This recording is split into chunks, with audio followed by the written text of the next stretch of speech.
We are going to explore the lost harbours and secret ports that once lined the Nile River in ancient Egypt, places where ships carried treasures from across the known world and where entire cities thrived on trade that has been buried beneath desert sands for thousands of years. These forgotten ports tell the story of how ancient Egypt became one of the most powerful civilizations in human history through maritime trade, naval power, and incredible engineering that allowed them to move massive stone blocks and precious cargo up and down the longest river on Earth. The harbours we will discover together held secrets of wealth, power, and connection to distant lands that archaeologists are only now beginning to understand. Before we go back in time together, if you're enjoying settling in for the night with a bit of Egyptian history, consider hitting subscribe. And I'm curious, where in the world are you listening from right now? And what time is it there? Drop it in the comments. I love seeing how far these stories travel. Have you ever wondered how ancient Egypt moved those massive pyramid stones that weigh more than modern cars? The answer lies beneath the sand in harbours that no one knew existed until very recently. Archaeologists working near the Great Pyramid of Giza made a discovery that shocked the entire world of Egyptology. They found an ancient harbour right next to the pyramids, a place where boats arrived carrying limestone blocks that would become the outer casing of the Great Pyramid. This harbour was not just a simple dock. It was a sophisticated system of canals, basins, and waterways that connected directly to the Nile River. Even though the pyramids stand in the desert far from the river today, the discovery happened when a team of French and Egyptian archaeologists noticed unusual formations in the ground near the pyramids. Using ground-penetrating radar and careful excavation, they uncovered a harbour complex that included massive walls, boat storage facilities, and evidence of a canal system that brought Nile water right to the construction site. This changed everything we thought we knew about pyramid construction. For years, experts debated how ancient Egyptians transported stones weighing several tons each across miles of desert. The answer was simple, yet brilliant. They did not drag them across sand. They floated them on boats right to the construction site. The harbour near Giza was called the Harbour of Khufu, named after the pharaoh who built the Great Pyramid. This port was not small. It covered an area larger than several football fields and could accommodate dozens of boats at once. Archaeological evidence shows that workers unloaded limestone blocks from boats, moved them onto wooden sledges, and pulled them up ramps to their final position on the pyramid. The entire operation was like a massive factory where thousands of workers coordinated to build something that still stands today, more than 4,000 years later. What makes this discovery even more remarkable is the papyrus scrolls found in caves near the harbour. These ancient documents, written by a man named Mera, who was an inspector in charge of a work gang, describe daily life at the harbour. Mera wrote about transporting limestone from quarries across the Nile, keeping records of how many blocks his team moved each day, and reporting to officials who managed the entire pyramid construction project. These papyrus documents are the oldest papyri ever found in Egypt, and they give us a window into how these ancient ports actually functioned on a day-to-day basis. The harbour of Khufu was not built randomly. Ancient Egyptian engineers understood water systems better than most people realise. They dug canals that connected to the Nile during the annual flood season when water levels rose dramatically. During these flood months, which happened every year like clockwork, the Nile would overflow its banks and fill these canals, turning the desert near the pyramids into a waterway. Boats loaded with stones could then sail right up to the construction site. When the floodwaters receded, the harbour would dry up, but by then, thousands of stone blocks had already been delivered. This engineering genius was not limited to Giza. Archaeologists have now found evidence of similar harbour systems at other pyramid sites along the Nile. The ancient Egyptians built an entire network of ports and canals that served both construction projects and trade. These harbours were temporary in some cases, built specifically for a pyramid, and then abandoned once construction finished. Others became permanent trade centres that lasted for centuries, evolving from construction sites into bustling commercial ports. The boats that used these harbours were not small fishing vessels. Archaeological evidence and ancient paintings show that Egyptian boats could be massive, some stretching longer than a modern house. These boats had flat bottoms which made them perfect for navigating the shallow waters of the Nile and the canals that fed into these harbours. They were made from Lebanese cedar and local acacia wood, bound together with ropes and sealed with resin to make them waterproof. Some of these ancient boats have been found buried near the pyramids, including one discovered in a sealed pit next to the Great Pyramid that is so well preserved you can still see the rope marks on the wood. What was daily life like at these harbours? The papyrus records from Mera and other workers paint a vivid picture. Workers would arrive before dawn, organise into teams, and receive their assignments for the day. Some teams would load boats at quarries across the river, carefully calculating the weight distribution to keep boats balanced. Other teams would unload boats at the harbour, using wooden rollers and ramps to move stones from the dock to the construction site. There were supervisors keeping records, priests performing rituals for safe voyages, and officials managing food distribution to feed the thousands of workers. These harbours were not quiet places. Imagine the sound of hundreds of workers chanting as they pulled ropes, the splash of boats entering the water, the creaking of wooden cranes and levers, the shouting of supervisors giving orders, and the constant activity of the largest construction project the ancient world had ever seen. The harbour would have been dusty and hot, with the smell of the Nile mixed with sweat and wood tar used to seal boats. It was industrial, organised, and absolutely crucial to building the monuments that made ancient Egypt famous.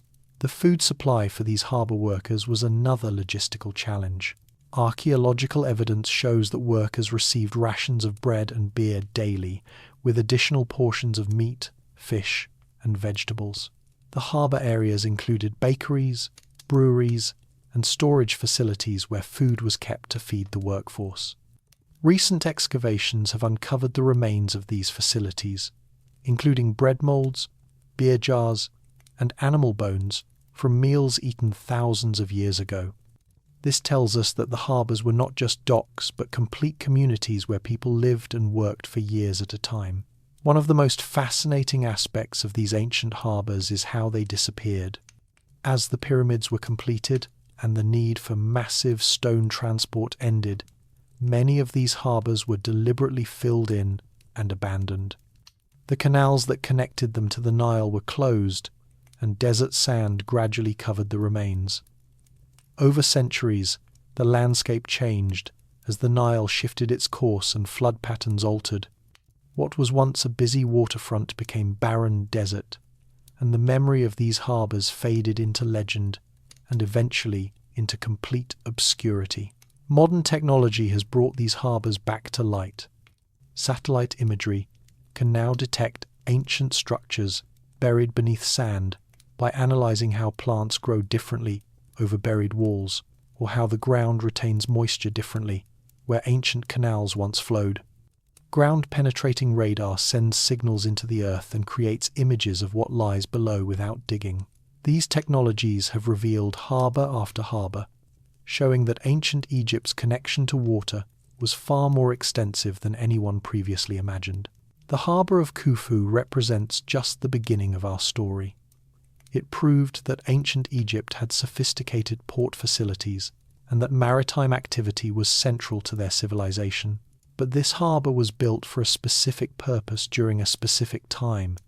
As we explore deeper into Egypt's history, we will discover ports that lasted for centuries, harbours that connected Egypt to Africa, Asia, and Europe, and maritime trade networks that made Egypt wealthy beyond measure. These forgotten ports held the key to Egyptian power, and their stories have been waiting beneath the sand for thousands of years. Chapter 2: The Port That Built an Empire.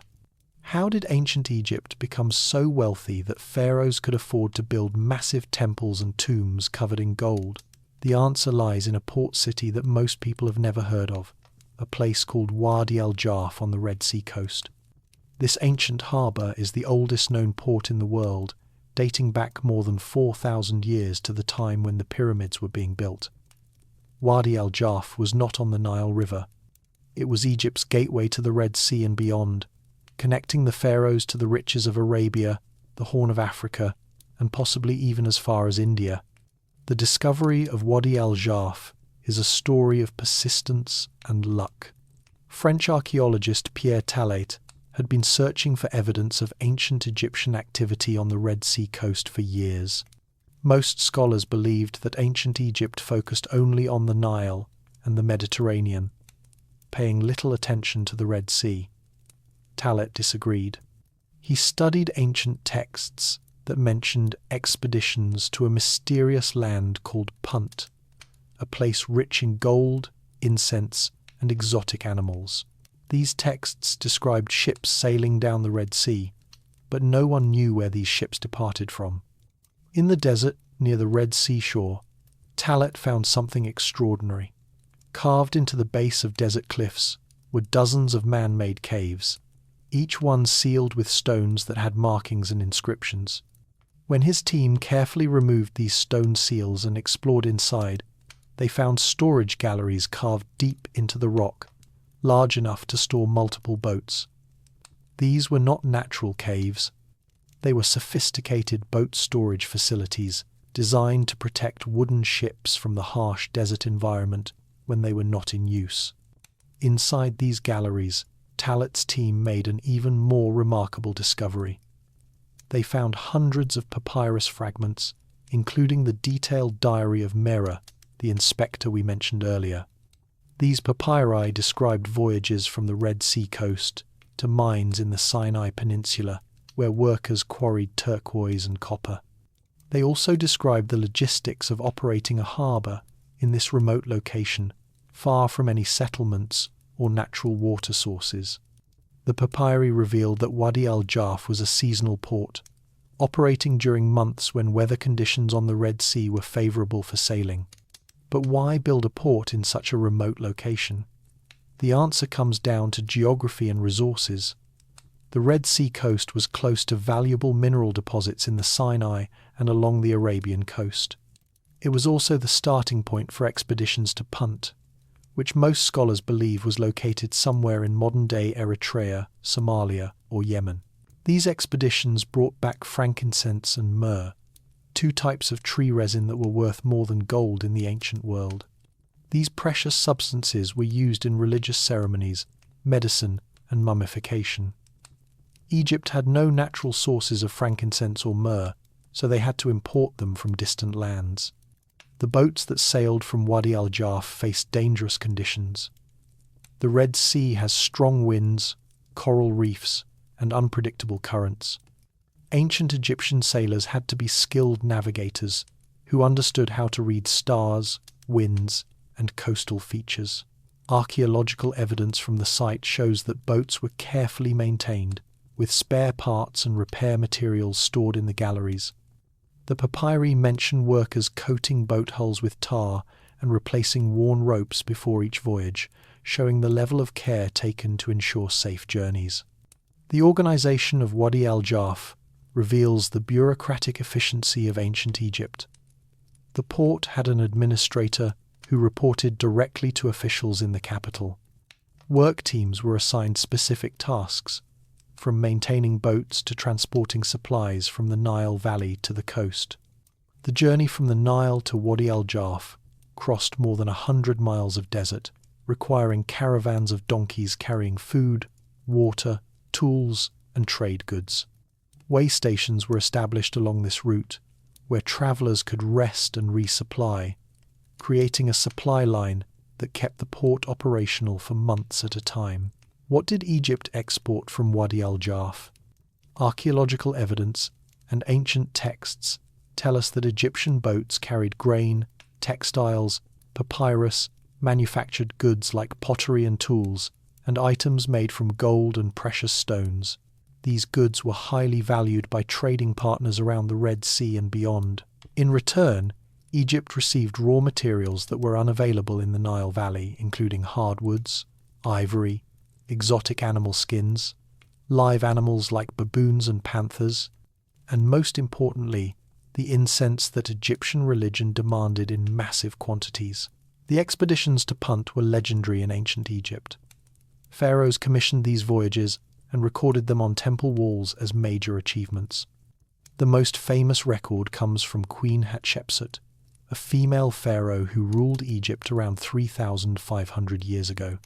On the walls of her mortuary temple at Deir el-Bahari, she had artists create detailed scenes of an expedition to Punt, showing Egyptian ships loaded with goods, the journey down the Red Sea, meetings with Punt's rulers, and the return voyage with trees in pots, animal skins, and other precious cargo.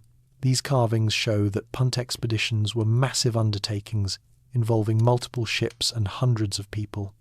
Wadi al-Jarf operated for several generations during Egypt's Old Kingdom period, the era when the Great Pyramids were built. Then, something happened. The port was deliberately closed down. Workers removed everything valuable, stored boats in the galleries, and sealed them with stones. The sealing stones had inscriptions marking them as property of the pharaoh, suggesting this was an official closure rather than an abandonment. Why did Egypt close such an important port? Historians believe the closure was connected to changes in Egypt's political situation. The Old Kingdom eventually collapsed into a period of instability called the First Intermediate Period. Central authority broke down, and large-scale expeditions to distant lands became impossible to organize and fund. The routes to Wadi al-Jarf became dangerous as regional warlords fought for control. Rather than let the port fall into enemy hands or have its valuable boats stolen, officials made the decision to seal everything safely in the galleries. The boats and papyri remained sealed in those desert galleries for over 4,000 years. The dry desert climate preserved them remarkably well.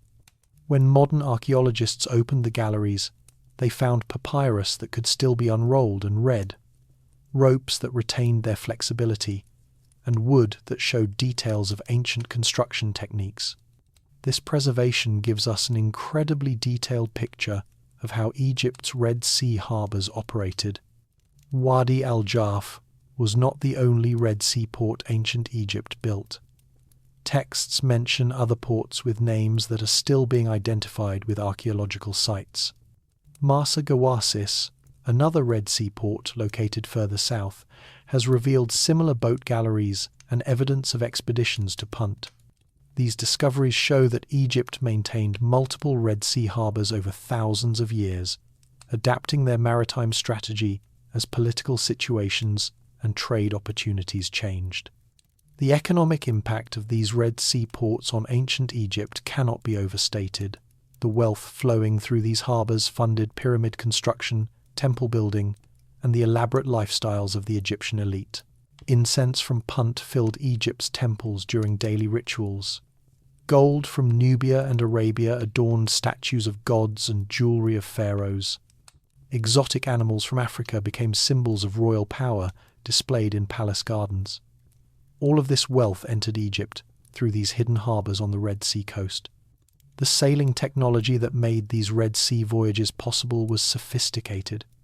Egyptian boats used square sails that could catch wind from behind, allowing them to sail south down the Red Sea when northerly winds blew. When returning north against the wind, sailors could row or wait for occasional southerly winds. Ancient sailors also understood how to hug the coast, using landmarks for navigation and finding protected anchorages at night.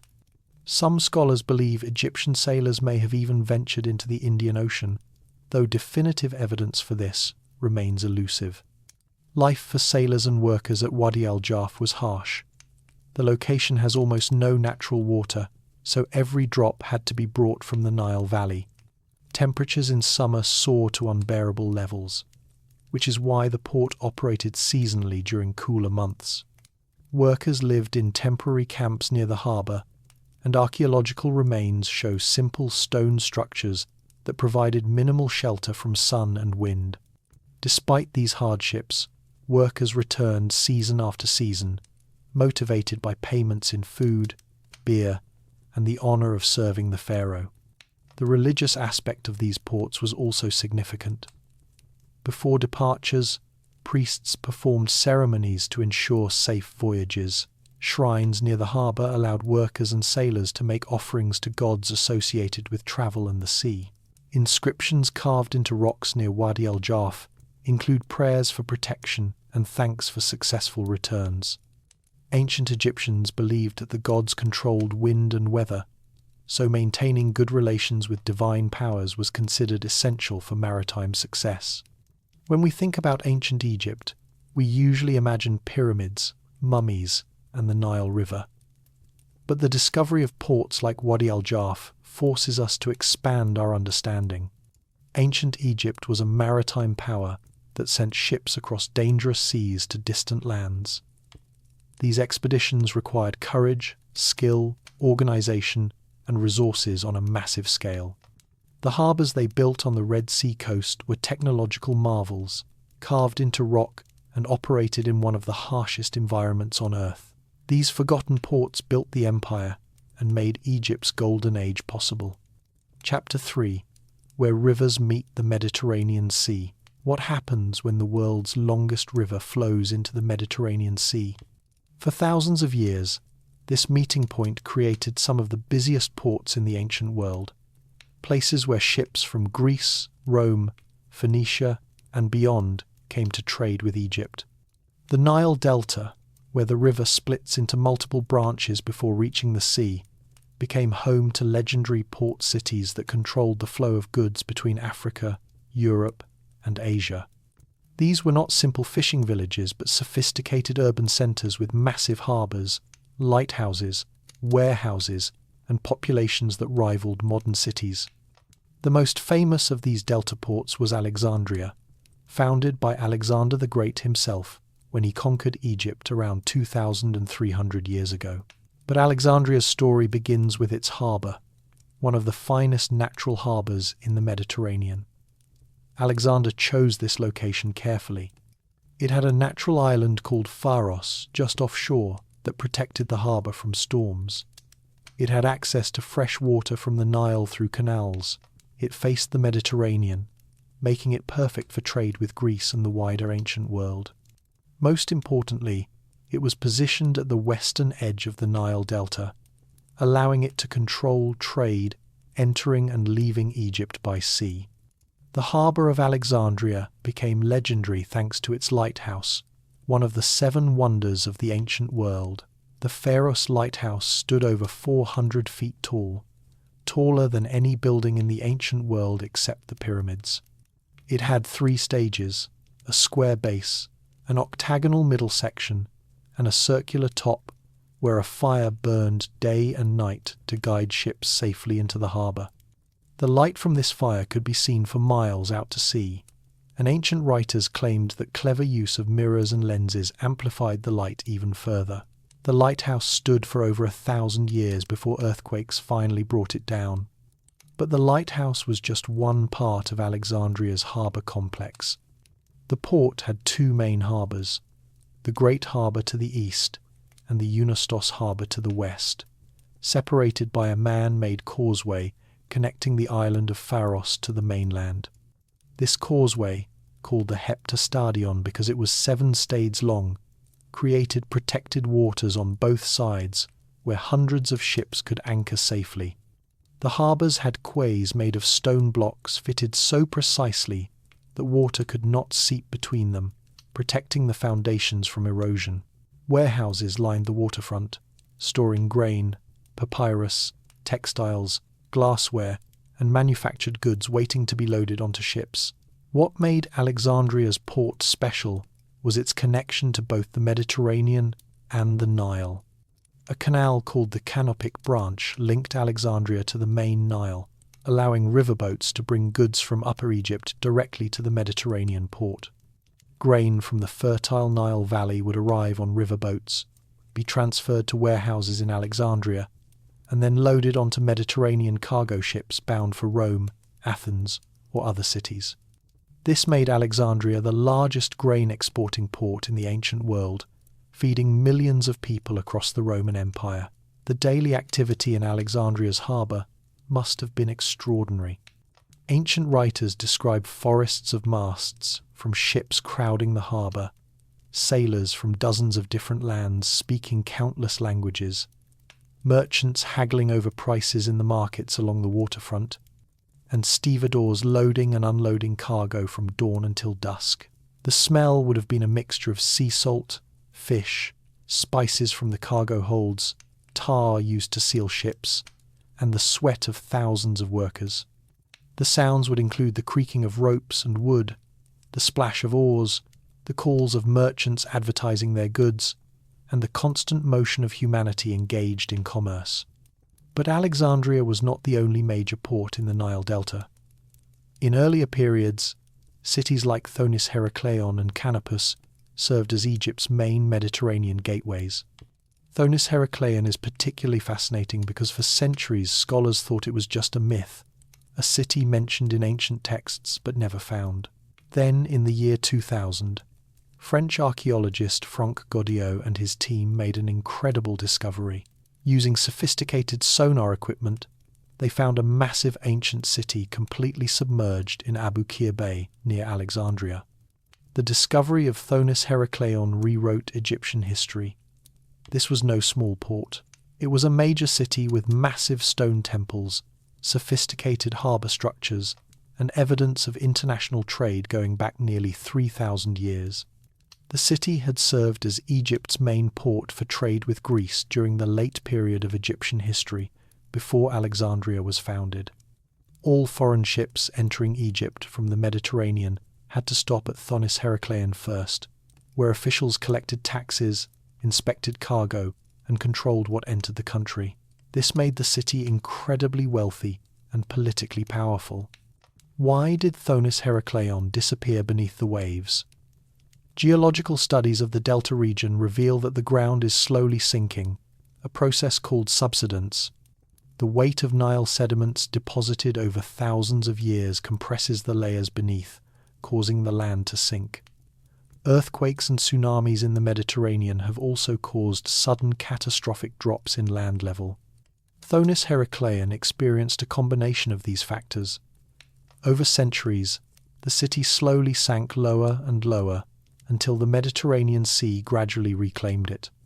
By the time Alexandria became dominant, Thonis Heracleion was already partly submerged, and eventually it vanished entirely beneath the water. The underwater excavation of Thonis Heracleion has yielded incredible finds. Massive statues of pharaohs and gods lie on the seafloor where they fell when temples collapsed. Ancient ships sunk in the harbour remain surprisingly well preserved, their hulls and cargo holds filled with artefacts that tell stories of international trade. Anchors, pottery, coins, jewellery, and everyday objects paint a picture of a cosmopolitan city where Egyptians, Greeks, Phoenicians, and people from across the Mediterranean mixed and traded. Inscriptions found at the site are written in both Egyptian hieroglyphs and Greek, showing the multicultural nature of this forgotten port. One of the most remarkable finds from Thonis Heracleion is a stele, a stone monument with inscriptions that describes taxes and regulations for foreign traders. This ancient customs document shows the sophisticated bureaucracy that controlled trade through the port. Ship captains had to declare their cargo and pay taxes based on the value of goods they carried. Officials could inspect ships and confiscate contraband. The regulations even specified where different types of ships could anchor and unload cargo. This level of administrative control shows that ancient Egypt ran its ports with remarkable efficiency. Another major delta port was Pelusium, located at the easternmost branch of the Nile. While Alexandria and Thonis Heracleion faced the open Mediterranean, Pelusium was positioned on the route between Egypt and Asia. It served as Egypt's gateway to the Levant, the land bridge connecting Africa to Asia. Armies travelling between Egypt and empires to the east had to pass through Pelusium, making it strategically vital for defence as well as trade. The port saw numerous battles throughout history as invaders attempted to enter Egypt from the east. Pelusium's harbour was different from Alexandria's natural protected bay. The port relied on the Pelusiac branch of the Nile, which flowed into the Mediterranean at this location.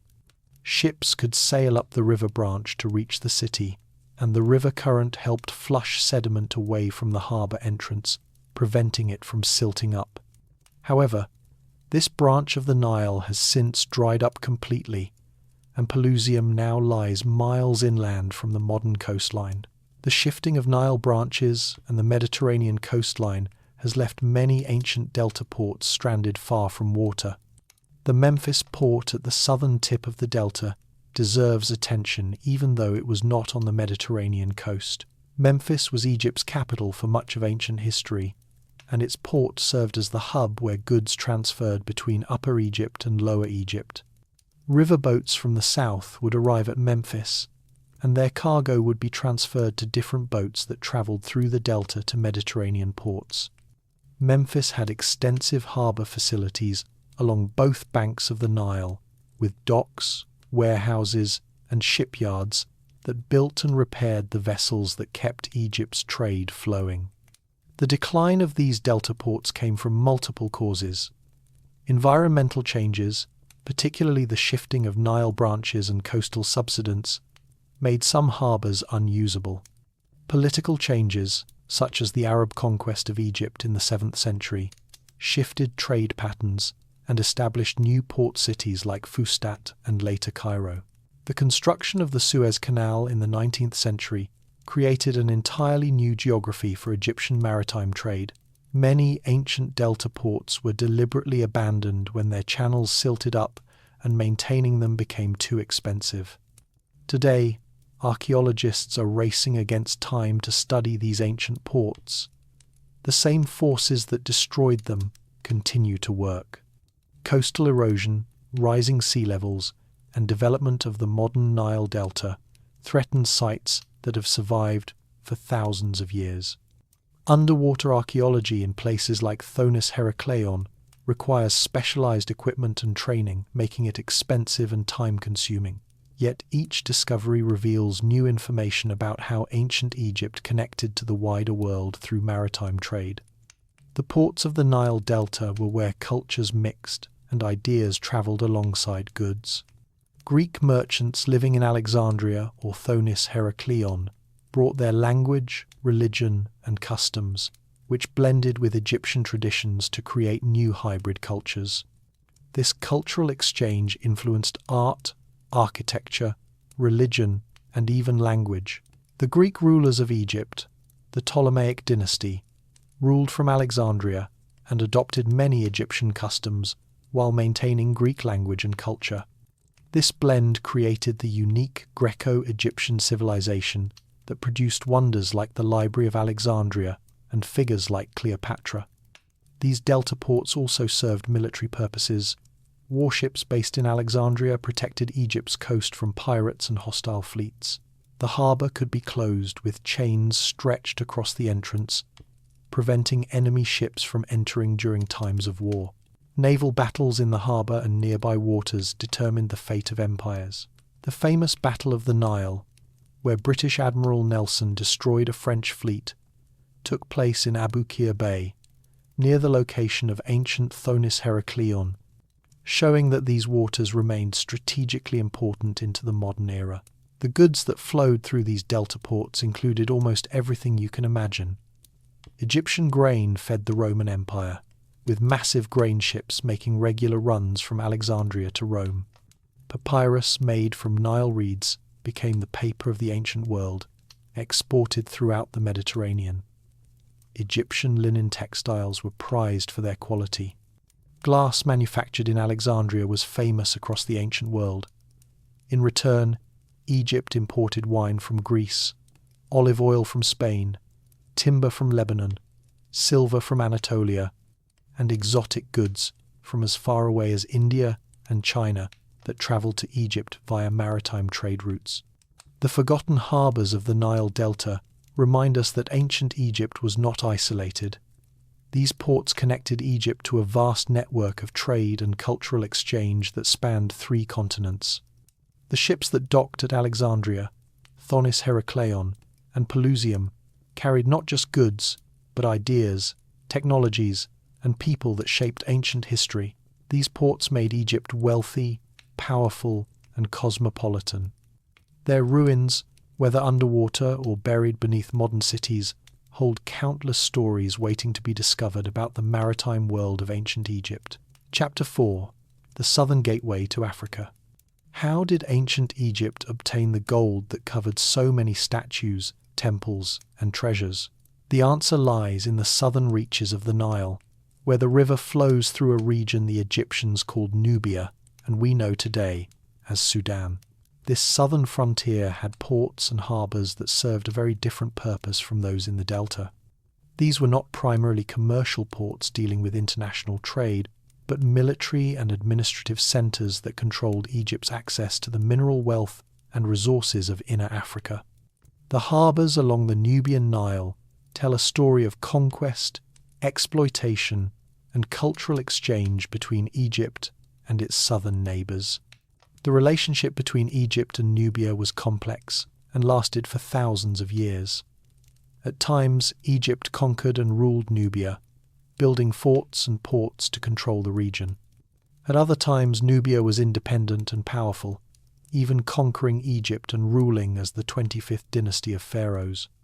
Throughout these changing political relationships, the Nile remained the highway connecting these civilizations, and the harbours along this southern stretch of river facilitated both trade and warfare. The most important series of ports in Nubia were those associated with the Nile cataracts. The Nile has 6 major cataracts between Aswan in Egypt and Khartoum in Sudan. These are stretches where the river flows over rocks and rapids, making navigation difficult or impossible. At each cataract, ancient Egypt established ports and settlements because goods and boats had to be unloaded, carried overland around the rapids, and reloaded onto different boats to continue the journey. These portage points became natural locations for forts, trading posts, and administrative centres. The fortress city of Buhen, located at the second cataract, provides a perfect example of these military harbour complexes. Buhen was not just a fort but an entire fortified city with massive walls, towers, and a sophisticated harbour protected by walls extending into the Nile itself.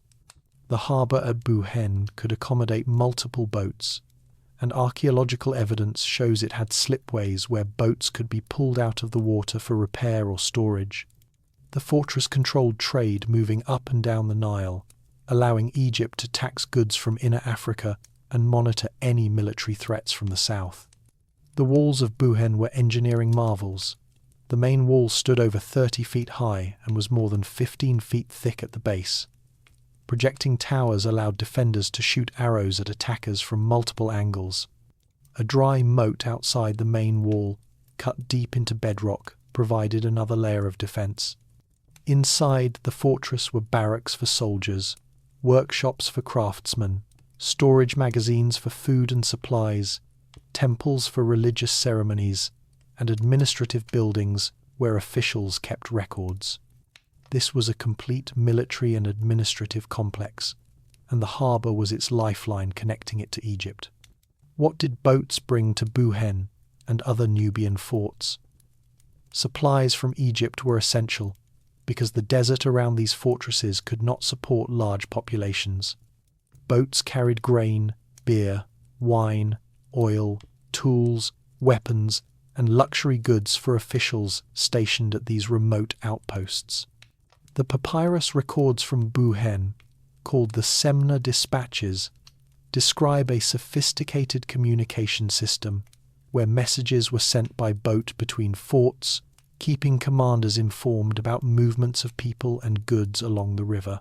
What did boats take from Nubia back to Egypt? The answer is gold, lots of gold. Nubia had extensive gold deposits, and ancient Egypt exploited these mines intensively.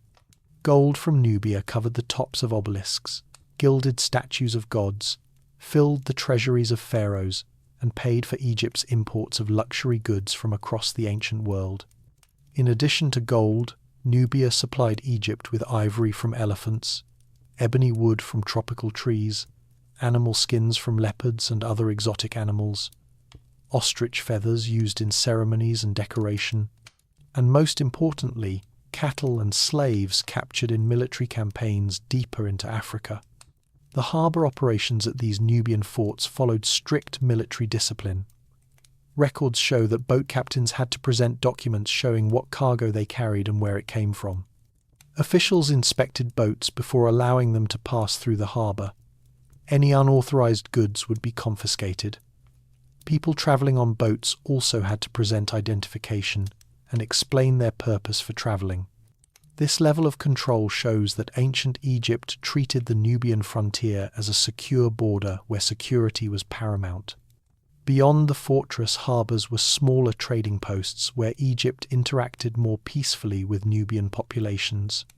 Not all contact between Egypt and Nubia was military. Many Nubians worked for Egypt, serving in the army, labouring in mines, or working as traders who brought goods from regions further south that were beyond direct Egyptian control. Some Nubians adopted Egyptian culture, worshipping Egyptian gods, using Egyptian language in inscriptions, and styling themselves as pharaohs. This cultural blending created a unique Nubian-Egyptian hybrid culture that influenced both civilizations. One of the most remarkable Nubian harbour sites is Kerma, located at the Third Cataract in what was the heart of the independent Nubian kingdom of Kush. Kerma was not an Egyptian fort but a Nubian city, and its harbour shows the sophistication of Nubian civilization. Excavations at Kerma have revealed a massive city with monumental architecture, including enormous mud brick temples and royal tombs filled with wealth. The harbour at Kerma facilitated trade both with Egypt to the north and with African regions to the south, making Kerma a middleman that profited from moving goods along the Nile. The relationship between Egypt and Kerma alternated between trade and warfare. When Egypt was strong, it dominated the region, and Kerma had to accept Egyptian terms. When Egypt was weak, Kerma expanded its power and even raided Egyptian territory. The harbour at Kerma saw both trading vessels arriving peacefully and military boats bringing Egyptian invasions. The archaeological layers at Kerma show evidence of destruction and rebuilding multiple times, reflecting these cycles of conflict and cooperation. The boats used on the Nubian Nile were adapted to the challenging conditions of cataracts and stronger currents in this southern region. While delta boats could be large cargo vessels, Nubian boats needed to be more manoeuvrable and easier to portage around rapids. Some boats were designed to be partially disassembled, making them easier to carry overland at cataracts. Others were simply built at each section of navigable river, with boats north of a cataract unable to pass south and vice versa. This created a system where cargo transferred between multiple boats during a long journey from deep Nubia to the Mediterranean. Religious belief played an important role at these southern harbours. Ancient Egyptians believed that the Nile flowed from the underworld through caverns beneath the first cataract at Aswan. This made the southern Nile a sacred region associated with death, rebirth, and the gods. Temples at Aswan and on the islands in the cataract region honoured gods associated with the Nile flood and creation. Priests performed ceremonies to ensure the river would flood properly each year, bringing fertile silt to Egypt's farmland. These religious sites were often located near harbours, combining spiritual and practical functions. The harbour at Elephantine Island at Aswan deserves special mention. Elephantine was located at Egypt's traditional southern border at the First Cataract. The island had a natural harbour protected from the Nile current, making it an ideal location for a port. For thousands of years, Elephantine served as the jumping-off point for expeditions into Nubia and Inner Africa. It was also a customs post where goods entering Egypt from the south were taxed and recorded. The archaeological remains on Elephantine include temples, fortifications, administrative buildings, and a nilometer, a structure used to measure the Nile flood level each year, which was crucial information for predicting agricultural productivity. One of the most interesting discoveries at Elephantine is a cache of Aramaic papyri from a Jewish military colony stationed there during the Persian period, around 2,500 years ago. These documents describe daily life at the port, including contracts for boat rentals, records of goods shipped, letters sent between family members, and even a petition to Persian authorities asking permission to rebuild their temple. These papyri show that Elephantine was a cosmopolitan place where Egyptians, Jews, Persians, and Nubians interacted, all connected by the harbour and the river trade. The decline of the Nubian fortress harbours came when the political relationship between Egypt and Nubia changed. When Egypt lost control over Nubia, maintaining expensive military fortresses no longer made sense. Many were abandoned, and over centuries, Nile floods and desert sand buried them. In more recent times, the construction of modern dams, particularly the Aswan High Dam completed in the 20th century, created Lake Nasser, a massive reservoir that flooded many ancient Nubian sites. Before the flood, archaeologists raced to excavate and document these sites, and in some cases, entire temples were cut into blocks and moved to higher ground. However, many harbour sites now lie beneath the lake, preserved in the silt but inaccessible to further study. The southern harbours of the Nubian Nile remind us that ancient Egypt's maritime activities extended far beyond the Mediterranean. These ports connected Egypt to the wealth of Africa, bringing gold, ivory, exotic woods, and animal products that made Egypt rich and powerful. They also represent a darker side of ancient trade, as slaves captured in African wars were brought through these ports to labour in Egypt. The story of these forgotten harbours includes both the impressive engineering and administrative skills of ancient civilizations and the harsh realities of ancient imperialism and exploitation. Today, much of our knowledge about these Nubian harbours comes from texts and inscriptions rather than extensive archaeological remains. The records kept by fort commanders, the inscriptions carved by officials boasting of their achievements, and the letters written by soldiers stationed at these remote outposts provide detailed information about how these ports functioned. These texts reveal that ancient Egypt maintained sophisticated record-keeping systems, tracking the movement of goods and people along the Nile with bureaucratic precision that rivals modern customs systems. The legacy of these southern harbours extends beyond ancient history. The cultural exchange between Egypt and Nubia influenced both civilizations profoundly. Egyptian religion, art, and writing spread into Nubia, while Nubian military skills, gold, and connections to Inner Africa shaped Egyptian culture. When Nubian pharaohs ruled Egypt as the 25th dynasty, they brought this blended culture to the Egyptian throne, creating some of ancient Egypt's most interesting artistic and architectural achievements. The harbours along the Nubian Nile were the channels through which this cultural mixing flowed in both directions. Chapter 5. The Canal that connected two seas. Did ancient Egypt have a Suez Canal thousands of years before the modern canal was built? The answer is yes, and this ancient engineering marvel connected the Nile River to the Red Sea, allowing ships to travel from the Mediterranean to the Indian Ocean without sailing around Africa. This forgotten waterway and the ports along it tell an amazing story of ambition, engineering skill, and international trade that spanned continents.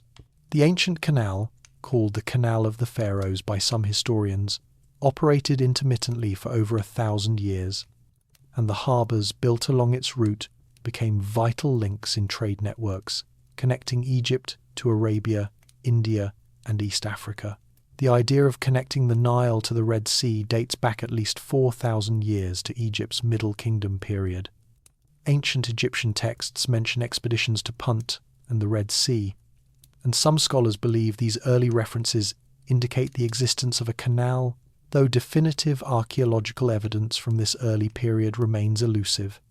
The first canal for which we have solid historical and archaeological evidence was built by Pharaoh Necho II around 600 years before the Common Era. Ancient Greek historian Herodotus, who visited Egypt and interviewed priests and officials, wrote detailed descriptions of this canal. According to Herodotus, Pharaoh Necho began an ambitious project to dig a canal from the Nile to the Red Sea.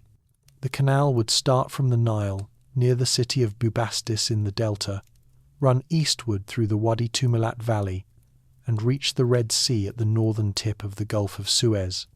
Herodotus claims that the project cost the lives of over 100,000 workers who died during construction, and that Necho eventually abandoned the project before completion, after an oracle warned that he was building a waterway that would benefit Egypt's enemies more than Egypt itself.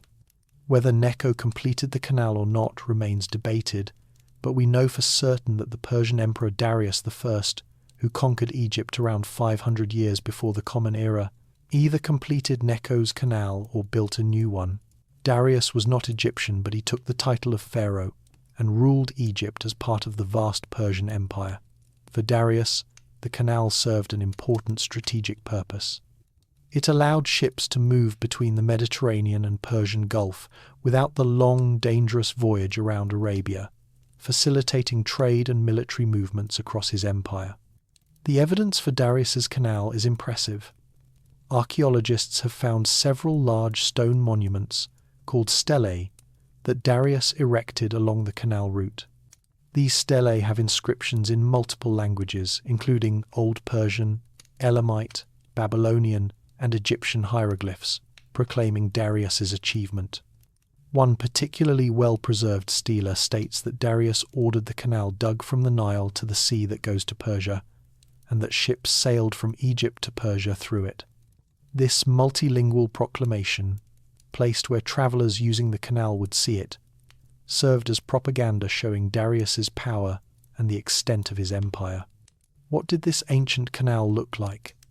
Reconstruction, based on ancient descriptions and modern surveys, suggests it was impressive in scale. The canal was likely wide enough for 2 ancient cargo ships to pass each other, probably around 150 feet wide. The depth was sufficient for fully loaded merchant vessels, probably at least 15 feet deep. The total length from the Nile to the Red Sea was over 100 miles, making it a massive engineering project by any measure. The canal did not run in a straight line but followed the topography of Wadi Tumilat, taking advantage of natural depressions to minimize the amount of digging required. The ports along this canal were crucial to its operation. At the Nile end, a port city called Per Temu, which the Greeks called Pithom, served as the main transfer point where goods moved between Nile river boats and canal boats. Archaeological excavations at Tel el Maskuta, believed to be the site of ancient Per Temu, have revealed massive storage warehouses, administrative buildings, and evidence of a substantial harbour complex.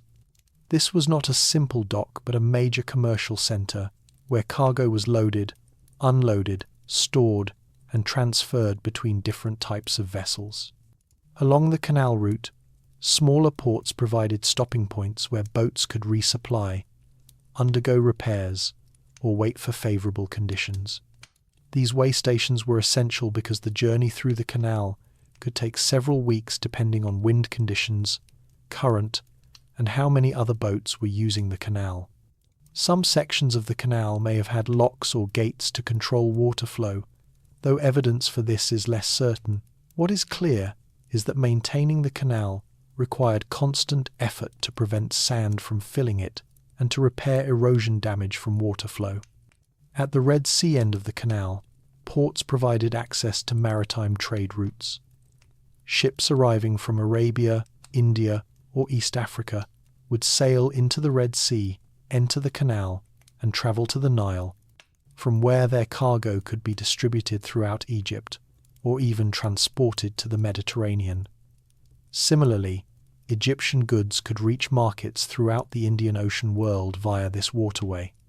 The ports at the Red Sea terminus were cosmopolitan places where Egyptian, Arabian, Persian, Greek, and possibly even Indian merchants met and traded.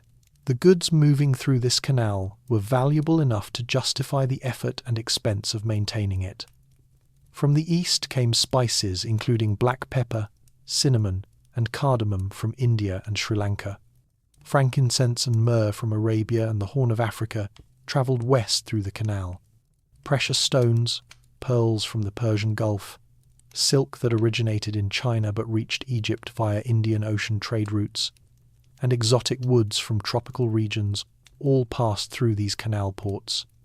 Moving east went Egyptian grain, papyrus, linen textiles, glassware, and manufactured goods that were highly valued in eastern markets. The canal did not operate continuously throughout ancient history. Maintaining such a long waterway in a desert environment required constant effort and substantial resources. When central authority in Egypt was strong and trade was profitable, rulers invested in keeping the canal open. When Egypt was weak, or when trade patterns shifted, the canal would silt up and become unusable. Ancient texts mention several pharaohs and later Ptolemaic rulers who ordered the canal cleared and reopened, showing that it went through cycles of operation and abandonment. One of the most interesting periods of the canal's operation came during the Ptolemaic dynasty, when Greek rulers controlled Egypt after Alexander the Great's conquests. The Ptolemies were enthusiastic supporters of trade and invested heavily in both the Mediterranean and Red Sea ports. They rebuilt and improved the ancient canal, allowing trade between their Mediterranean territories and the lucrative markets of the Indian Ocean. Archaeological evidence from this period shows increased activity at ports along the canal route, with pottery and artifacts from diverse origins indicating busy international trade. The Roman period saw perhaps the canal's greatest prosperity. When Rome conquered Egypt, it became the personal property of the Roman emperor, and Egypt's grain fed the city of Rome. But beyond grain, the Romans were eager consumers of luxury goods from the east. Roman demand for silk, spices, pearls, and exotic animals drove massive trade through the Indian Ocean and into the Red Sea. The canal provided a shortcut that made this trade more efficient and profitable. Roman writers mention ships sailing from the Red Sea to the Nile, laden with precious cargo destined for Rome. The ports along the Roman-era canal became wealthy and sophisticated. Archaeological work at sites along the canal route has revealed Roman baths, temples dedicated to both Egyptian and Roman gods, houses with mosaic floors and painted walls, and artifacts showing connections to the broader Roman world. Wine amphorae from Rhodes, pottery from North Africa, glassware from Syria, and coins from across the empire all appear in these port sites, evidence of the global trade network that the canal facilitated. The decline of the ancient canal came gradually. After the Roman Empire split and Egypt became part of the Byzantine Empire, maintenance of the canal became less of a priority. The Arab conquest of Egypt in the 7th century initially saw the canal repaired and reopened. Arabic sources mention the canal operating during the early Islamic period, carrying grain from Egypt to Arabia. However, during a rebellion, the Caliph ordered the canal closed to prevent supplies from reaching rebels in Arabia. After this closure, the canal was never reopened in ancient or medieval times. For over 1,000 years, the ancient canal lay abandoned and gradually disappeared beneath wind-blown sand. Its location was remembered in texts, but the physical remains became obscure. When the French considered building a canal across the Isthmus of Suez during Napoleon's expedition to Egypt, they surveyed the land and found traces of the ancient canal. These findings influenced the route of the modern Suez Canal, though the modern canal follows a more direct route from the Mediterranean to the Red Sea rather than connecting via the Nile. Modern archaeological surveys, using satellite imagery and ground-penetrating radar, have traced the ancient canal route with greater precision. These technologies reveal the canal's path across the desert, identify ancient port locations, and even show how the canal's route was modified at different periods. Some sections of the ancient canal are still visible as depressions in the desert landscape. Excavations at port sites along the route continue to yield artifacts and information about how this engineering marvel operated. The Canal of the Pharaohs represents an incredible achievement in ancient engineering, digging and maintaining a 100-mile waterway through desert, making it deep and wide enough for ancient cargo ships, and keeping it operational for centuries required organization, resources, and technical skill at a massive scale. The ports along the canal were vital nodes in ancient global trade, places where products from 3 continents came together. These forgotten harbors along a forgotten canal facilitated connections between civilizations and the exchange of goods and ideas across vast distances. The story of this ancient canal also reminds us that ambitious infrastructure projects are not modern inventions. Ancient civilizations undertook massive engineering works that transformed landscapes and connected distant regions. The Canal of the Pharaohs was arguably more impressive in its context than the modern Suez Canal, as the ancient engineers worked without modern machinery, accurate surveying equipment, or detailed geological knowledge. Yet they succeeded in creating a waterway that functioned for over 1,000 years, supporting trade and cultural exchange across the ancient world. Chapter 6. The military harbours that defended an empire.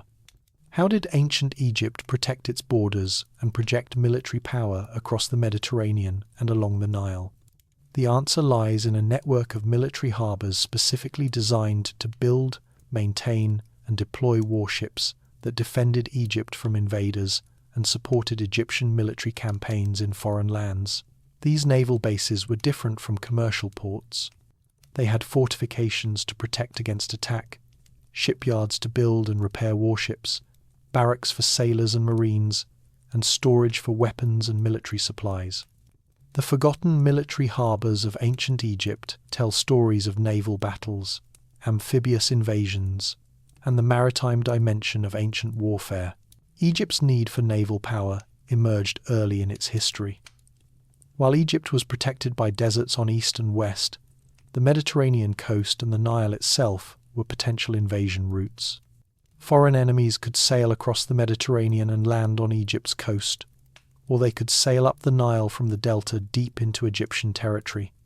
To counter these threats, Egyptian pharaohs built warships and established naval bases at strategic locations. These military harbours became as important to Egypt's security as fortress cities on land borders. The earliest evidence of Egyptian naval power comes from the Old Kingdom. Reliefs carved on temple walls show Egyptian warships with distinctive high prows and sterns, equipped with oars and carrying soldiers armed with bows and spears. These early warships were essentially transport vessels that carried soldiers to battle, as true naval combat with ship ramming and marine tactics was not yet developed. Nevertheless, these ships required harbours where they could be stationed, maintained, and rapidly deployed when threats emerged. Memphis, Egypt's ancient capital, had a major naval base despite being far from the sea. Located at the apex of the Nile Delta, Memphis controlled access between Upper and Lower Egypt. Its naval harbour could deploy ships either northward toward the Mediterranean or southward up the Nile into Upper Egypt. This strategic position made Memphis's naval facilities crucial for defending the entire country. Archaeological remains near Memphis include long, straight channels extending from the Nile that may have been ancient shipyards where warships were built and stored under protective shelters. The technology of Egyptian warships evolved over time. By the New Kingdom period, around 3,500 years ago, Egyptian naval forces had developed true warships designed specifically for combat. These vessels were longer and narrower than cargo ships, built for speed and maneuverability. They had rams at the bow, reinforced structures designed to crash into enemy ships and damage or sink them. Archers stationed along the deck could shoot arrows at enemy crews, and marines armed with weapons could board enemy vessels in close combat. One of the most famous naval battles in ancient history involved Egyptian warships operating from military harbours in the delta. Around 3,200 years ago, a mysterious group called the Sea Peoples attacked civilizations across the eastern Mediterranean. These invaders destroyed the Hittite Empire, devastated Syrian and Canaanite cities, and then turned their attention to Egypt. Pharaoh Ramesses III faced a massive invasion force approaching both by land and by sea, with a fleet of Sea Peoples ships sailing toward the Nile Delta. Ramesses III prepared a defense that included a naval ambush. The pharaoh's warships waited in the river, mouths and channels of the delta, hidden from the advancing enemy fleet. When the Sea Peoples ships entered the delta waterways, Egyptian warships attacked from multiple directions. The battle scenes carved on the walls of Ramesses III's temple at Medinet Habu show the action in detail. Egyptian ships ram enemy vessels, archers fill the air with arrows, and Egyptian marines board enemy ships in brutal hand-to-hand combat. The Sea Peoples fleet was destroyed, saving Egypt from invasion. The military harbours in the delta that supported this victory must have been substantial facilities. Building and maintaining a fleet large enough to defeat the Sea Peoples required shipyards capable of constructing dozens of warships, arsenals storing thousands of weapons and countless arrows, training facilities where crews practiced rowing and combat, and administrative buildings where officers planned operations. These military harbour complexes were like modern naval bases, complete self-contained installations dedicated to maritime military power. Where exactly were these delta military harbours located? Ancient texts mention naval bases at several delta cities, but archaeological evidence has been difficult to find. The same environmental changes that submerged cities like Thonis Herakleion also affected military harbours. Additionally, military installations are often deliberately destroyed by conquerors to eliminate enemy naval power, and their remains may have been dismantled more thoroughly than civilian ports. Despite these challenges, ongoing archaeological work continues to identify possible locations of ancient naval bases. The island of Pharos at Alexandria, before it became famous for its lighthouse, may have served as a naval base. Its sheltered position and strategic location at the western edge of the delta made it ideal for stationing warships to intercept threats from the Mediterranean. When Alexander the Great founded Alexandria, he recognized the military value of this location. The Ptolemaic dynasty that ruled Egypt after Alexander maintained a powerful navy based at Alexandria, with shipyards and naval facilities that made it one of the largest naval bases in the Mediterranean world. The Ptolemaic navy was a formidable force.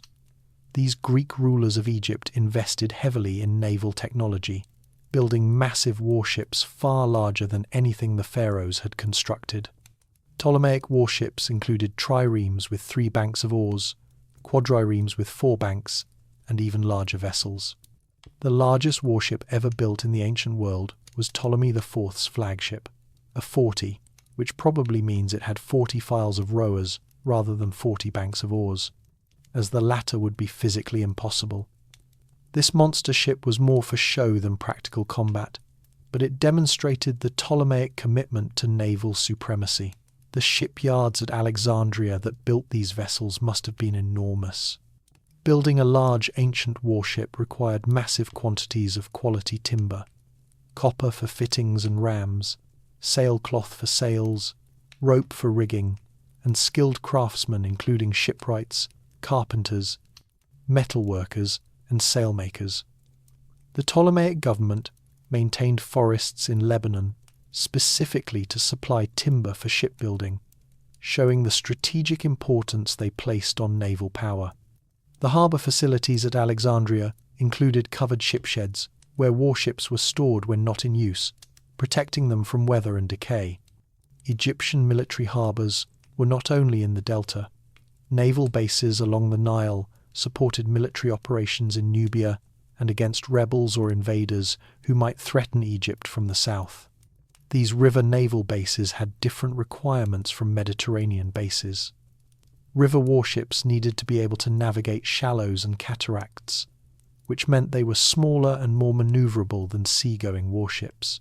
However, they still required harbour facilities for construction, maintenance, and storage.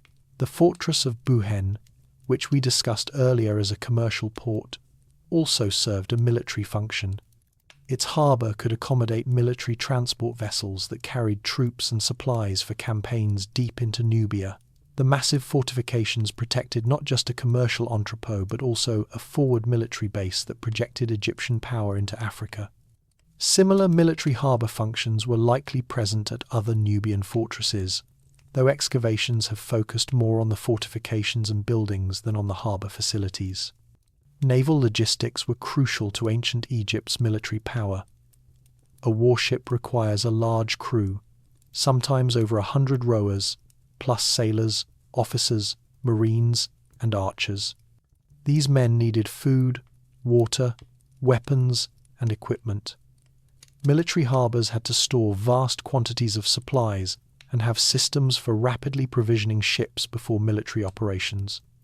Ancient texts describe the organisation required, with officials responsible for distributing rations, quartermasters tracking weapons and equipment, and paymasters ensuring crews received their wages.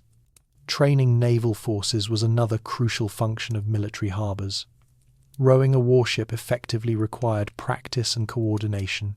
The rowers had to pull in perfect unison to move the ship efficiently and execute combat manoeuvres. Ancient sources describe how naval forces practiced regularly, with crews competing against each other to improve speed and skill. Archers trained in shooting from moving ships, a difficult skill requiring timing and balance. Marines practiced boarding enemy vessels and fighting on unstable decks. The transition from ancient Egyptian to Greco-Roman control of Egypt did not diminish the importance of military harbours. If anything, they became more critical. The Mediterranean during the Hellenistic and Roman periods saw frequent naval conflicts. Ptolemaic Egypt fought wars against the Seleucid Empire of Syria, required naval power to maintain control over Cyrenaica and Cyprus, and eventually faced Roman fleets in the civil wars that ended the Ptolemaic dynasty. The Battle of Actium, where Octavian defeated Mark Antony and Cleopatra, was a naval battle that determined control of Egypt. After Rome annexed Egypt, the military harbours were incorporated into Rome's naval system. The Roman navy maintained squadrons in Egypt to suppress piracy, protect grain shipments to Rome, and support military operations in the Red Sea and Indian Ocean. Roman military harbours in Egypt followed standard Roman naval design, with facilities that would be recognisable to anyone familiar with Roman military architecture elsewhere in the empire. The decline of military harbours in Egypt came with the broader decline of ancient civilization. As the Roman Empire weakened, maintaining expensive naval forces became difficult. Barbarian invasions, economic crises, and political instability meant that resources once spent on fleets were diverted to more immediate threats. By the Byzantine period, Egypt's naval power was a shadow of its former glory. The Arab conquest of Egypt in the 7th century brought a new naval tradition, and the ancient military harbours were either adapted to new purposes or abandoned entirely. Today, almost nothing visible remains of ancient Egypt's military harbours. Unlike great temples or pyramids built to last forever, harbours were working facilities that were modified, rebuilt, and eventually dismantled. The stone blocks from harbour walls were often reused in later construction. The shipyards and storage buildings were made of mud brick that dissolved away over centuries. Only through careful archaeological survey, underwater exploration, and study of ancient texts can we reconstruct what these installations looked like and how they functioned. Yet the impact of these military harbours on history was profound. They enabled Egypt to defend itself from invasion, project power into neighbouring regions, and maintain security over its trade routes. The battles fought by ships based in these harbours determined whether Egypt remained independent or fell under foreign control. The warships built in these harbours carried marines who conquered foreign cities and brought back booty and captives. These forgotten harbours were as crucial to ancient Egypt's power as its armies and fortresses, representing the maritime dimension of ancient military might. Chapter 7. The Harbours of the Gods. Why did ancient Egyptian temples need harbours? The answer reveals a fascinating aspect of Egyptian religion that most people never learn about. Many Egyptian temples were not just buildings for worship, but elaborate complexes that included harbours where sacred boats would dock during religious festivals. These temple harbours served ritual purposes, allowing statues of gods to be transported by boat between temples during ceremonies that sometimes lasted for days or weeks. The sacred harbours of ancient Egypt were where religion and maritime culture intersected, creating unique spaces that were simultaneously spiritual and practical. The ancient Egyptians believed that gods travelled by boat, just as people did. The sun god Ra sailed across the sky in a solar boat during the day and through the underworld in a different boat at night. The creator god Atum emerged from the primordial waters of chaos in a boat to begin creation. Given this theological importance of boats and water, it made sense that religious ceremonies would involve sacred boats and that temples would need harbours where these boats could dock. The most famous example of temple harbours was at Karnak, the largest religious complex in ancient Egypt. Karnak was dedicated primarily to the god Amun-Ra, king of the gods during the New Kingdom. The temple had its own harbour connected to the Nile by a canal over a mile long. This sacred harbour was not a simple dock but an elaborate basin with stone walls, ceremonial landing platforms, and processional ways leading from the harbour into the temple complex.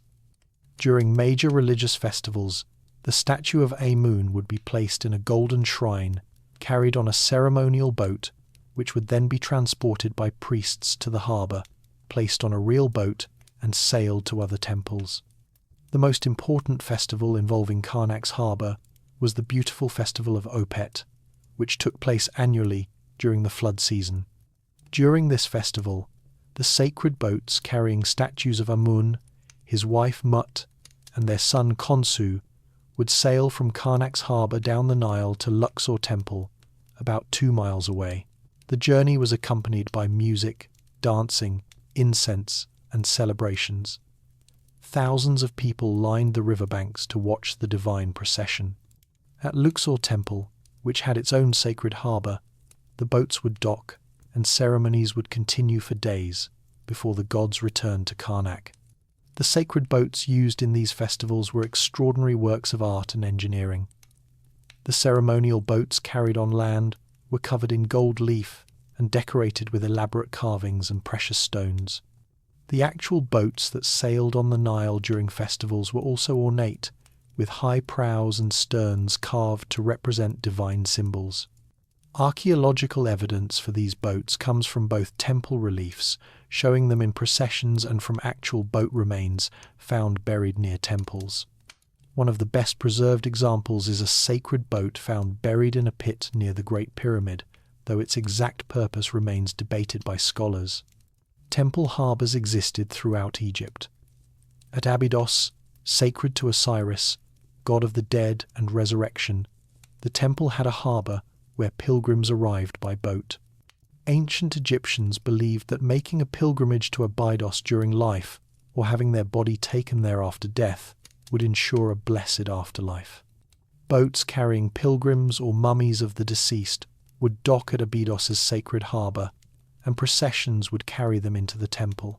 The harbour was the threshold between the everyday world of the Nile and the sacred space of the temple.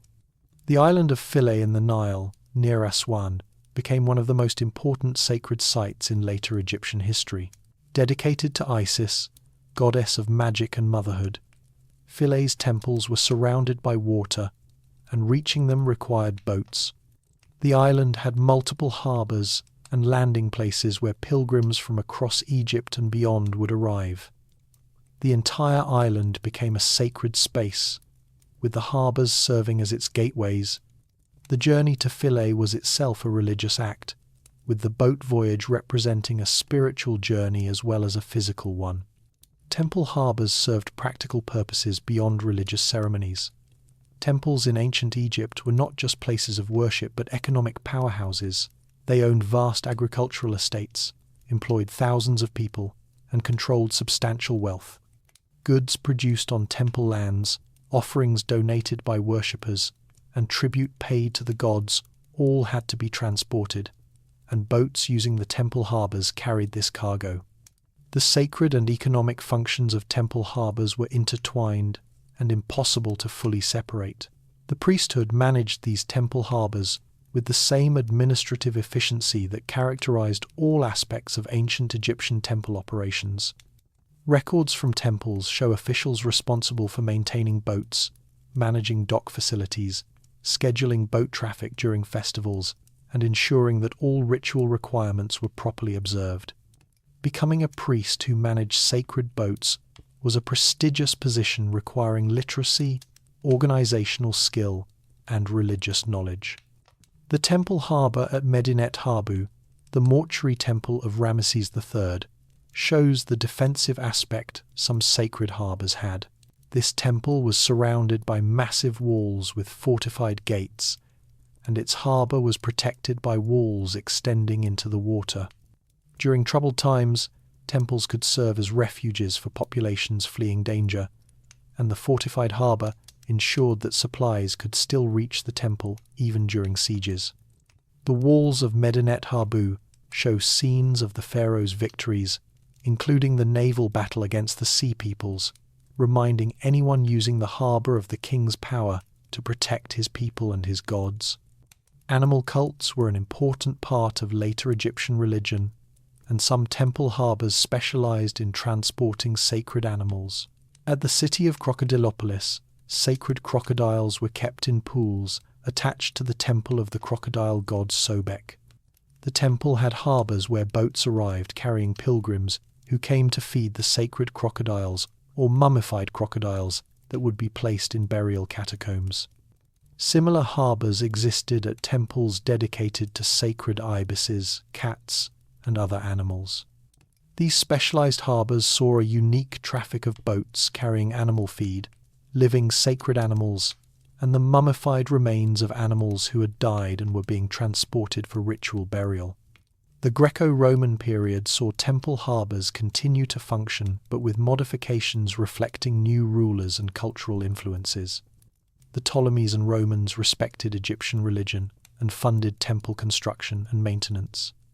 They added their own architectural elements to temple harbours, including Greek-style columns and Roman-era docks. The religious practices continued, but the communities using these harbours became more diverse, including Greek settlers, Roman soldiers and administrators, and Egyptian populations adapting to foreign rule. One of the most remarkable aspects of temple harbours is how they created sacred geography. In Egyptian thought, the landscape was dotted with sacred sites connected by water routes. Gods travelled between temples using the Nile and canals, mirroring the travels of people. Religious festivals created a calendar of sacred journeys, with divine boats moving from temple to temple according to ancient schedules. The harbours were the nodes in this sacred geography, the points where divine boats entered and left the sacred spaces of temples. Archaeological study of temple harbours faces unique challenges. Many temple sites have been continuously occupied or modified over thousands of years, with later construction obscuring earlier harbour facilities.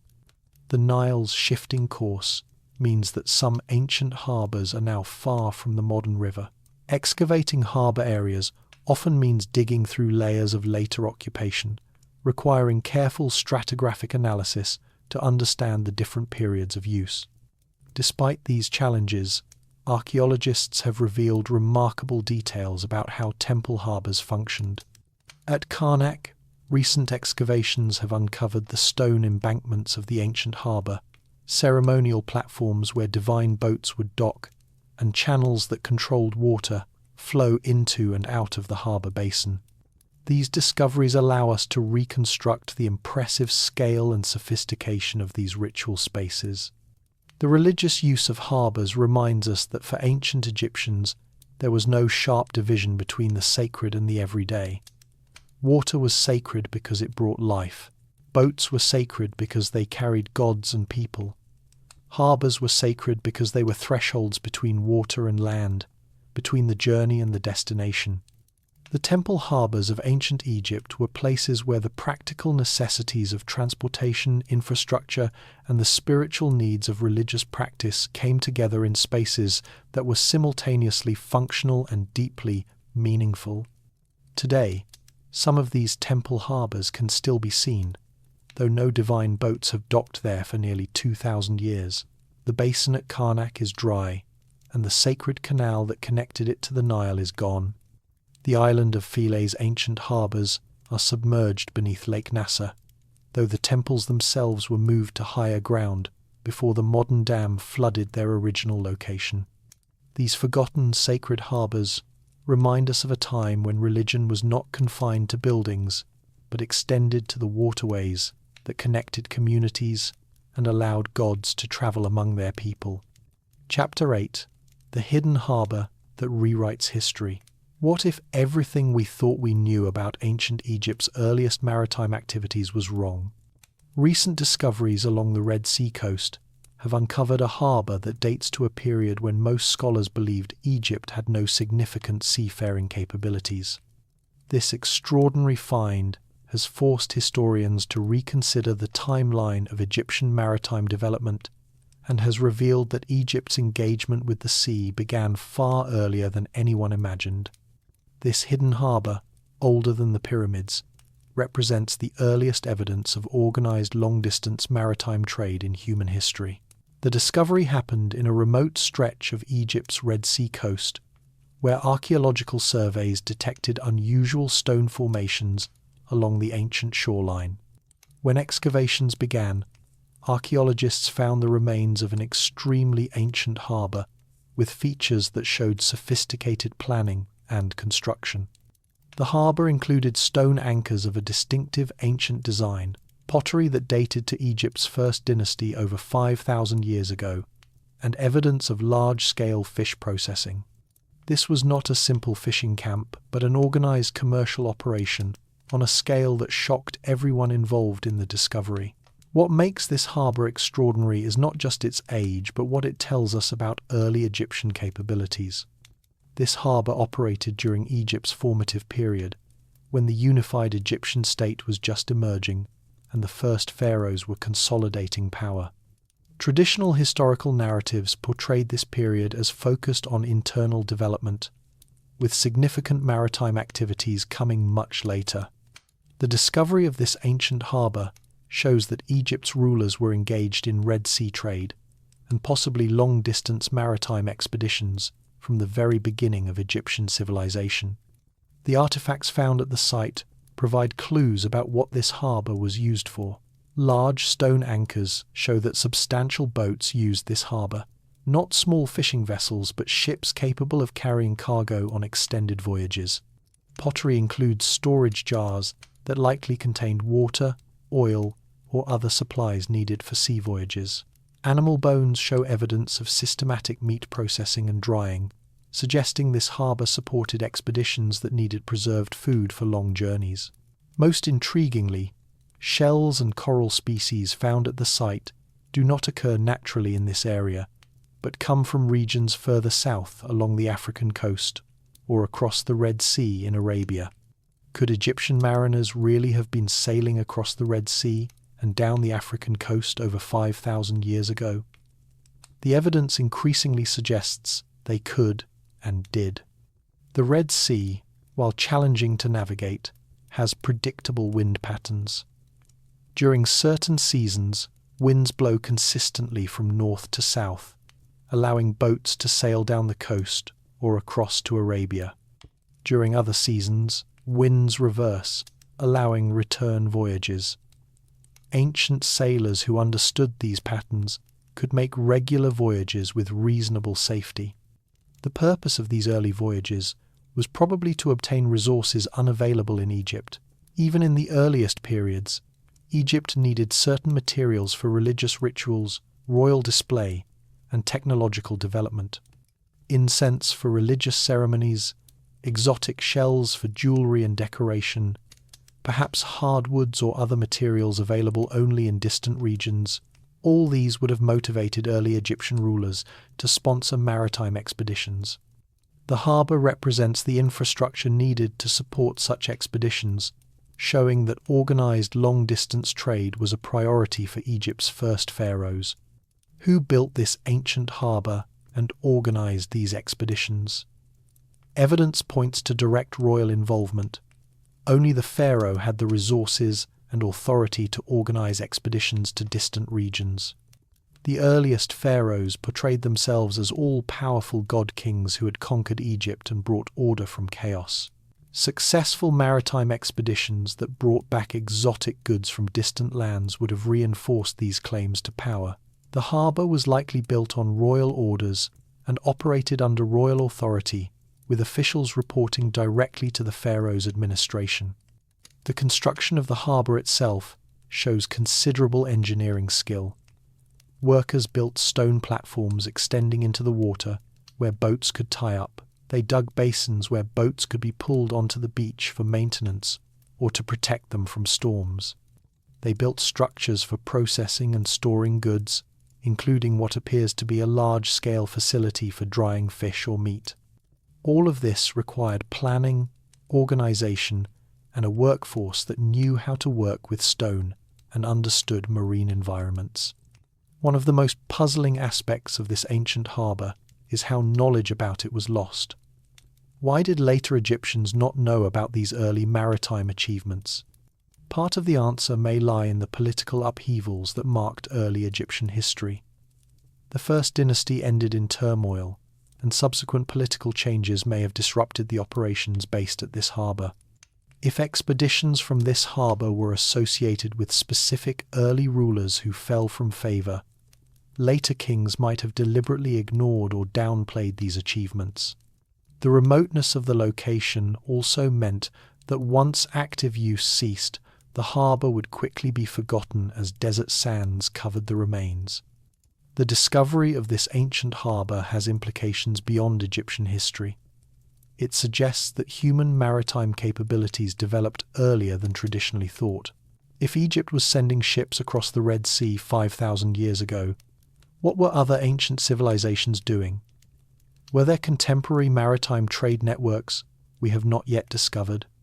The Red Sea and Indian Ocean regions were home to multiple ancient civilizations, and if Egypt was engaging in maritime trade, likely others were as well, creating the possibility of early long-distance contacts between civilizations that we are only beginning to understand.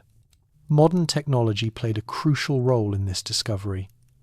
Satellite imagery allowed archaeologists to survey vast stretches of remote coastline without having to physically visit every location. Patterns visible from space that indicated ancient structures led surveyors to promising sites. Once on the ground-penetrating radar helped identify buried structures before excavation. Radiocarbon dating provided precise dates for organic materials like shells and bones, establishing the timeline of the harbour's operation. Without these technologies, this ancient harbour might have remained hidden indefinitely. The excavation of this site continues, and each season reveals new information. Recent work has found evidence of copper working at the site, suggesting that boats from this harbour may have travelled to Sinai copper mines and brought ore back for processing. Other finds suggest connections to even more distant regions, with some artefacts showing possible links to Mesopotamian cultures. If confirmed, these connections would indicate that the ancient world was far more interconnected than previously believed, with maritime trade networks linking civilizations across vast distances. What happened to the boats that used this ancient harbour? Unlike the sealed boat galleries at Wadi al-Jarf, no boats have been found at this earlier site. They may have been taken to other locations when the harbour was abandoned, or they may have been repurposed for other uses. More likely, they simply wore out and were dismantled, with their wood used for other purposes. Ancient boats required constant maintenance and had limited lifespans, especially when used in salt water. The absence of physical boat remains is disappointing but not surprising given the site's age. The story of this hidden harbour reminds us that history is always being revised as new discoveries are made. Every archaeology season brings the possibility of finds that will change our understanding of the past. The sand-covered ruins along Egypt's Red Sea coast have held their secrets for 5,000 years, patiently waiting for modern archaeologists to uncover them. Each discovery raises new questions and opens new avenues for research, ensuring that our understanding of ancient Egypt and its maritime world will continue to evolve. This ancient harbour also represents the beginning of a long tradition. The maritime activities that started here over 5,000 years ago continued and expanded over millennia, eventually creating the network of ports and harbours we have explored throughout this story. From these humble beginnings on a remote Red Sea shore, Egypt developed into one of the ancient world's great maritime powers, with ports spanning from the Mediterranean to inner Africa, from the Nile Delta to the Red Sea coast. The forgotten harbours of ancient Egypt tell the story of a civilization that understood the strategic and economic importance of controlling waterways and engaging in maritime trade. As we conclude this journey through Egypt's hidden harbours, we should remember that many more discoveries await. Much of ancient Egypt's maritime infrastructure remains buried beneath desert sands or submerged beneath water. Each new find adds pieces to the puzzle, helping us understand how this remarkable civilization built and maintained the harbours that connected it to the wider world. The forgotten ports of the Nile were not just docks and warehouses, but the arteries through which flowed the trade, ideas, people, and materials that made ancient Egypt one of history's most enduring civilizations. The harbours we have explored, from the construction port at Giza to the Red Sea gateway at Wadi al-Jarf, from the sunken city of Thonis Heracleion to the fortress docks of Nubia, from the ancient Suez Canal ports to the sacred harbours of temple complexes. All these forgotten places were once vibrant with activity. They saw the movement of massive stone blocks for pyramids, the arrival of exotic goods from distant lands, the departure of military fleets to defend Egypt's borders, and the sacred processions of boats carrying gods between temples. These harbours were where ancient Egypt connected to the world, where the isolated Nile Valley opened onto the broader Mediterranean and Indian Ocean worlds. Today these ports lie silent, many buried or submerged, their exact locations sometimes uncertain, their stories partially lost. But through the patient work of archaeologists, historians, and scientists, these forgotten harbours are slowly revealing their secrets. Each excavation, each survey, each analysis of ancient artifacts adds to our understanding. We are learning that ancient Egypt was far more engaged with the maritime world than previous generations realized. We are discovering that Egyptian engineering and organizational capabilities were even more impressive than we thought. We are finding evidence of connections and trade routes that linked ancient civilizations in a global network of exchange. The hidden harbours of the Nile remind us that history is not just what happened on land. Maritime history is equally important, and for a civilization like Egypt that depended on the Nile and engaged in sea trade, understanding the ports and harbours is essential to understanding the civilization itself. These forgotten harbours were the interfaces between Egypt and the world, the places where different cultures met, where goods and ideas were exchanged, and where Egypt's power and prosperity were built. As archaeological work continues, and new technologies allow us to see what lies beneath sand and water, we can expect more discoveries that will further illuminate Egypt's maritime past. There are likely harbours yet to be found, ancient ports whose existence is hinted at in texts but not yet located, and harbour complexes that operated during periods of Egyptian history we know little about. Each discovery will add to the rich story of how ancient Egypt built and used the harbours that connected it to the Nile, the Mediterranean, the Red Sea, and ultimately to the wider ancient world. The legacy of these ancient harbours extends into the present. Modern Egypt continues to depend on maritime trade through the Suez Canal and ports on both the Mediterranean and Red Sea coasts. The traditions of Nile River transport continue, though with modern boats replacing ancient vessels. The sites of ancient harbours attract tourists and scholars interested in Egypt's past. The techniques and knowledge developed by ancient Egyptian harbour engineers influenced later civilizations and contributed to the development of maritime technology and port design across the ancient world. In exploring these hidden harbours, we have journeyed through time from the earliest dynasties to the Greco-Roman period, covering thousands of years of history. We have travelled geographically from the Mediterranean coast to inner Nubia, from the Red Sea to the heart of the Nile Delta. We have seen how harbours served multiple purposes, including construction, logistics, commercial trade, military operations, and religious ceremonies. We have learned about the boats that used these harbours, the people who worked in them, the goods that passed through them, and the civilizations they connected. The story of Egypt's hidden harbours is ultimately a story about connections. Ancient Egypt was not isolated, but connected to neighbouring regions and distant lands through maritime trade and river transport. The harbours were the physical manifestations of these connections, the places where the abstract concept of trade became concrete reality, with boats being loaded and unloaded, deals being made between merchants, and goods from across the known world changing hands. These harbours connected Egypt to resources it needed, markets for its products, ideas from other cultures, and the broader currents of ancient history. For those of us listening to this story today, the hidden harbours of ancient Egypt offer inspiration and perspective. They remind us that human ingenuity and ambition have deep roots, that our ancestors accomplished remarkable feats with limited technology but unlimited determination. They show us that international trade and cultural exchange are not modern phenomena, but have been part of human experience for thousands of years. They demonstrate that civilizations prosper when they connect with others rather than isolating themselves. The forgotten ports of the Nile await rediscovery. Some lie beneath the waters of Lake Nasser, preserved but inaccessible.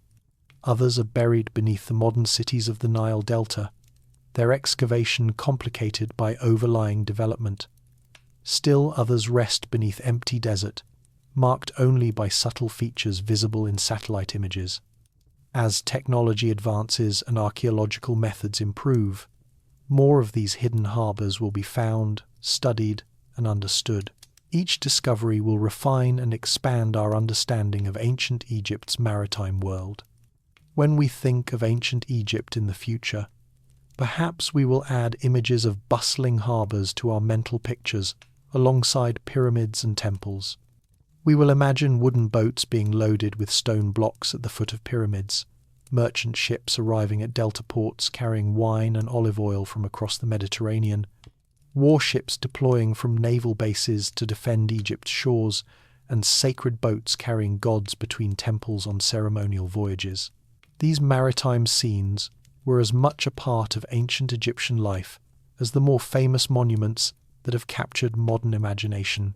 The hidden harbours of ancient Egypt have shared their stories with us across thousands of years. They speak of human ambition to build monuments that would last forever, of the desire for exotic goods from distant lands, of the need for security and military power, and of deep religious faith that saw the divine in the everyday world of boats and water. These harbours were not just functional infrastructure but expressions of the values, beliefs, and aspirations of one of history's greatest civilizations. By studying and understanding these forgotten ports, we gain insights not just into ancient technology and economics, but into what it meant to be Egyptian in the ancient world. And so our journey through the hidden harbours of the Nile concludes. We have explored construction ports that built pyramids, Red Sea harbours that reached to Arabia and Africa, delta ports that connected Egypt to the Mediterranean world, military bases that defended the realm, sacred harbours where gods travelled by water, and ancient ports that push back the timeline of human maritime achievement. These forgotten places were once centres of activity and importance, vital to Egyptian prosperity and power. Though silent now, their ruins and remains continue to teach us about the past and inspire us to keep exploring, discovering, and learning about the remarkable achievements of our ancient ancestors along the banks of the Nile. The story of these hidden harbours also connects to modern archaeological techniques that continue to revolutionise how we discover and study ancient ports. Remote sensing technology has transformed the search for forgotten harbours. Archaeologists now use satellite imagery that can detect subtle variations in soil moisture, vegetation patterns, and ground elevation that indicate buried structures. These patterns are invisible to someone standing on the ground, but become clear when viewed from space. Thermal imaging can reveal ancient walls and foundations because they retain heat differently than surrounding soil. Magnetometry detects iron-rich materials and fired clay, helping locate ancient anchors, pottery kilns, and metal working facilities that would have been part of harbour complexes. Underwater archaeology has become increasingly sophisticated in recent decades. Side-scan sonar creates detailed maps of the seafloor, revealing shipwrecks, submerged structures, and ancient harbour walls beneath meters of water and sediment. Remote-operated vehicles equipped with cameras can explore depths too dangerous for human divers, documenting sites and retrieving artefacts. Photogrammetry allows archaeologists to create precise digital models of underwater sites, preserving them digitally even as the physical remains continue to deteriorate. These technologies have opened entire new chapters in our understanding of ancient maritime civilizations. The preservation of organic materials in harbour sites depends heavily on environmental conditions. In the dry desert climate near Red Sea harbours like Wadi al-Jarf, organic materials like rope, papyrus, and wood can survive for thousands of years. The lack of moisture prevents the bacteria and fungi that normally decompose organic matter. In contrast, harbours in the Nile Delta face different preservation challenges. The high water table and humid conditions accelerate decomposition, but paradoxically, sites that are completely waterlogged can preserve organic materials by excluding oxygen. The submerged city of Thonis Heracleion has yielded remarkably preserved wooden ship timbers and organic cargo because they have been sealed in anaerobic mud for over 1,000 years. Climate change poses both threats and opportunities for the study of ancient harbours. Rising sea levels and increased coastal erosion threaten to destroy sites that have survived for millennia. The Nile Delta is particularly vulnerable, with some estimates suggesting that significant portions could be underwater within a century. This creates urgency for archaeological work to document sites before they are lost forever. At the same time, climate change is also revealing previously hidden sites. Droughts that lower water levels in lakes and rivers can expose ancient structures. Shifting sand dunes uncover sites that were buried. These revelations provide brief windows of opportunity for archaeologists to document and study sites before environmental conditions change again. The economic importance of these ancient harbours extended far beyond the immediate transactions of goods. Harbours were economic multipliers that generated wealth throughout the surrounding regions. Workers at harbours needed food, housing, and goods, creating demand that supported farmers, bakers, brewers, potters, textile makers, and countless other craftspeople. The taxes collected at harbours funded government operations, temple construction, military campaigns, and public works projects. The international connections facilitated by harbours brought new technologies, crops, and ideas that transformed Egyptian society. A single busy harbour could be the economic engine for an entire region, generating prosperity that lasted for generations. The social world of ancient harbours was complex and cosmopolitan. Harbour districts were among the most diverse parts of ancient Egyptian cities. Foreign merchants maintained permanent residences near harbours where they did business. Translators who spoke multiple languages found employment facilitating communication between Egyptian officials and foreign traders. Sailors from distant ports brought news, stories, and cultural practices that mixed with local Egyptian traditions. Taverns and inns near harbours catered to travellers, becoming places where people from different cultures interacted.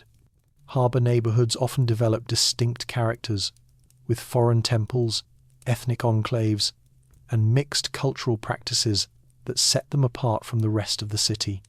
Women played important roles in harbour economies, though these contributions are often overlooked in ancient texts. Women worked in industries that supported maritime trade, including textile production, brewing, baking, and pottery making. Some women owned businesses related to harbour trade, such as inns, taverns, and shops selling goods to sailors and travellers. Wealthy women invested in trade ventures, providing capital for merchant expeditions in exchange for shares of the profits. In harbour administration, women could own property, enter into contracts, and conduct legal business. The economic opportunities provided by busy harbours gave some women more independence and economic power than they might have had in other contexts. The religious beliefs surrounding harbours reveal ancient Egyptian attitudes toward water, travel, and the unknown. Egyptians believed that water was the source of all life, and that the ordered world emerged from primordial waters of chaos. Harbours, as interfaces between water and land, were liminal spaces where the boundaries between the known world and the unknown, between order and chaos, were particularly thin. This gave harbours spiritual significance beyond their practical functions. Sailors departing on dangerous voyages would pray at harbour shrines, make offerings to gods of water and wind, and carry amulets for protection. Successful returns called for thanksgiving offerings and ceremonies at harbour temples. Specific gods were associated with harbours and maritime activities. Hathor, goddess of love and joy, was also patroness of foreign lands and protector of travellers. Shrines to Hathor were common at harbours, especially those involved in trade with foreign regions. Sobek, the crocodile god, was associated with the Nile and water in general, making him an important deity at river harbours. Khnum, the ram-headed god believed to control the Nile flood, was worshipped at harbours along the Nile, particularly in Upper Egypt. Bez, the dwarf god who protected households, also watched over travellers and sailors. The goddess Isis, in her role as patron of sailors and protector against storms, received devotion at many harbour shrines during the Greco-Roman period. The legal systems governing ancient harbours were surprisingly sophisticated. Harbour officials enforced regulations about where ships could dock, what goods could be imported or exported, and how trade should be conducted. Port authorities issued licenses to merchants, inspected cargo for quality and safety, and collected various taxes and fees. Legal disputes arising from trade transactions were settled in harbour courts with officials who understood both Egyptian law and international trade customs. Contracts for shipping goods, chartering vessels, and forming trading partnerships were recorded on papyrus and stored in harbour archives. These legal frameworks provided the predictability and security that international trade required. The evolution of ship technology is closely tied to the history of Egypt's harbours. The earliest Egyptian boats were simple reed craft, bundles of papyrus stems tied together and shaped into boat forms. These reed boats were sufficient for calm Nile waters and short journeys. As Egyptian maritime ambitions grew, wooden boats became necessary. The development of wooden shipbuilding required new skills in carpentry, understanding of hull design, and knowledge of which woods were suitable for different purposes. Egyptian shipwrights developed sophisticated joinery techniques, using mortise and tenon joints to connect planks, and creating strong watertight hulls without metal fastenings. The transition from square rigged sails to more sophisticated rigging systems represents another technological advancement visible in harbour archaeology. Early Egyptian boats used simple square sails that could only catch wind from behind, limiting their manoeuvrability. Later developments included the ability to reef sails to reduce sail area in strong winds, multiple masts for better sail control, and eventually fore and aft sails that could catch wind from different angles. These improvements made Egyptian ships more capable and allowed them to venture further from shore with greater safety. The harbour facilities had to evolve alongside ship technology, with deeper berths for larger ships, stronger mooring points, and more sophisticated cargo handling equipment. Navigation techniques used by ancient Egyptian sailors were passed down through generations of seafarers and preserved in the design and operation of harbours. Pilots who specialised in navigating particular stretches of coast or river channels were essential for safe harbour entry. These experts knew the locations of sandbars, rocks, and strong currents that could damage ships. They understood seasonal variations in water levels and how tides affected different parts of the coast. Harbour authorities employed pilots who would meet incoming ships and guide them safely to dock. The knowledge these pilots possessed was valuable and closely guarded, sometimes remaining within families for generations. The archaeological evidence from harbour sites includes artefacts that reveal daily life and work. Amphorae, the large ceramic jars used to transport wine, oil, and other liquids, are among the most common finds at harbour sites. The shapes and styles of amphorae can tell archaeologists where they were made, what they contained, and roughly when they were used. Anchor stones, with holes drilled for ropes, show the technology used to keep boats in position. Lead fishing weights indicate that harbour workers supplemented their diet or income by fishing. Coins from various regions found at harbour sites provide evidence of international connections and help date different periods of harbour operation. Even broken pottery and food waste can reveal what people ate, where goods came from, and how harbour communities lived. Conservation of harbour sites presents unique challenges. Underwater sites face ongoing deterioration from water currents, marine organisms, and changing water chemistry. Sites in desert environments are threatened by wind erosion and the expansion of modern development. The most effective preservation often involves a combination of physical protection, documentation, and public education.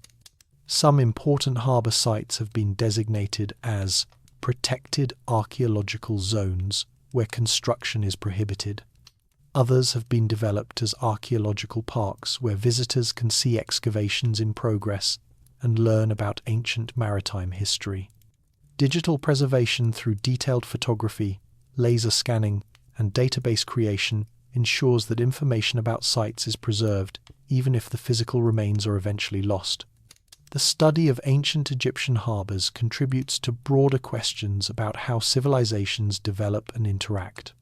Ports and harbours were nodes in networks that connected distant regions, facilitating not just trade but cultural exchange, technological transfer, and political relationships.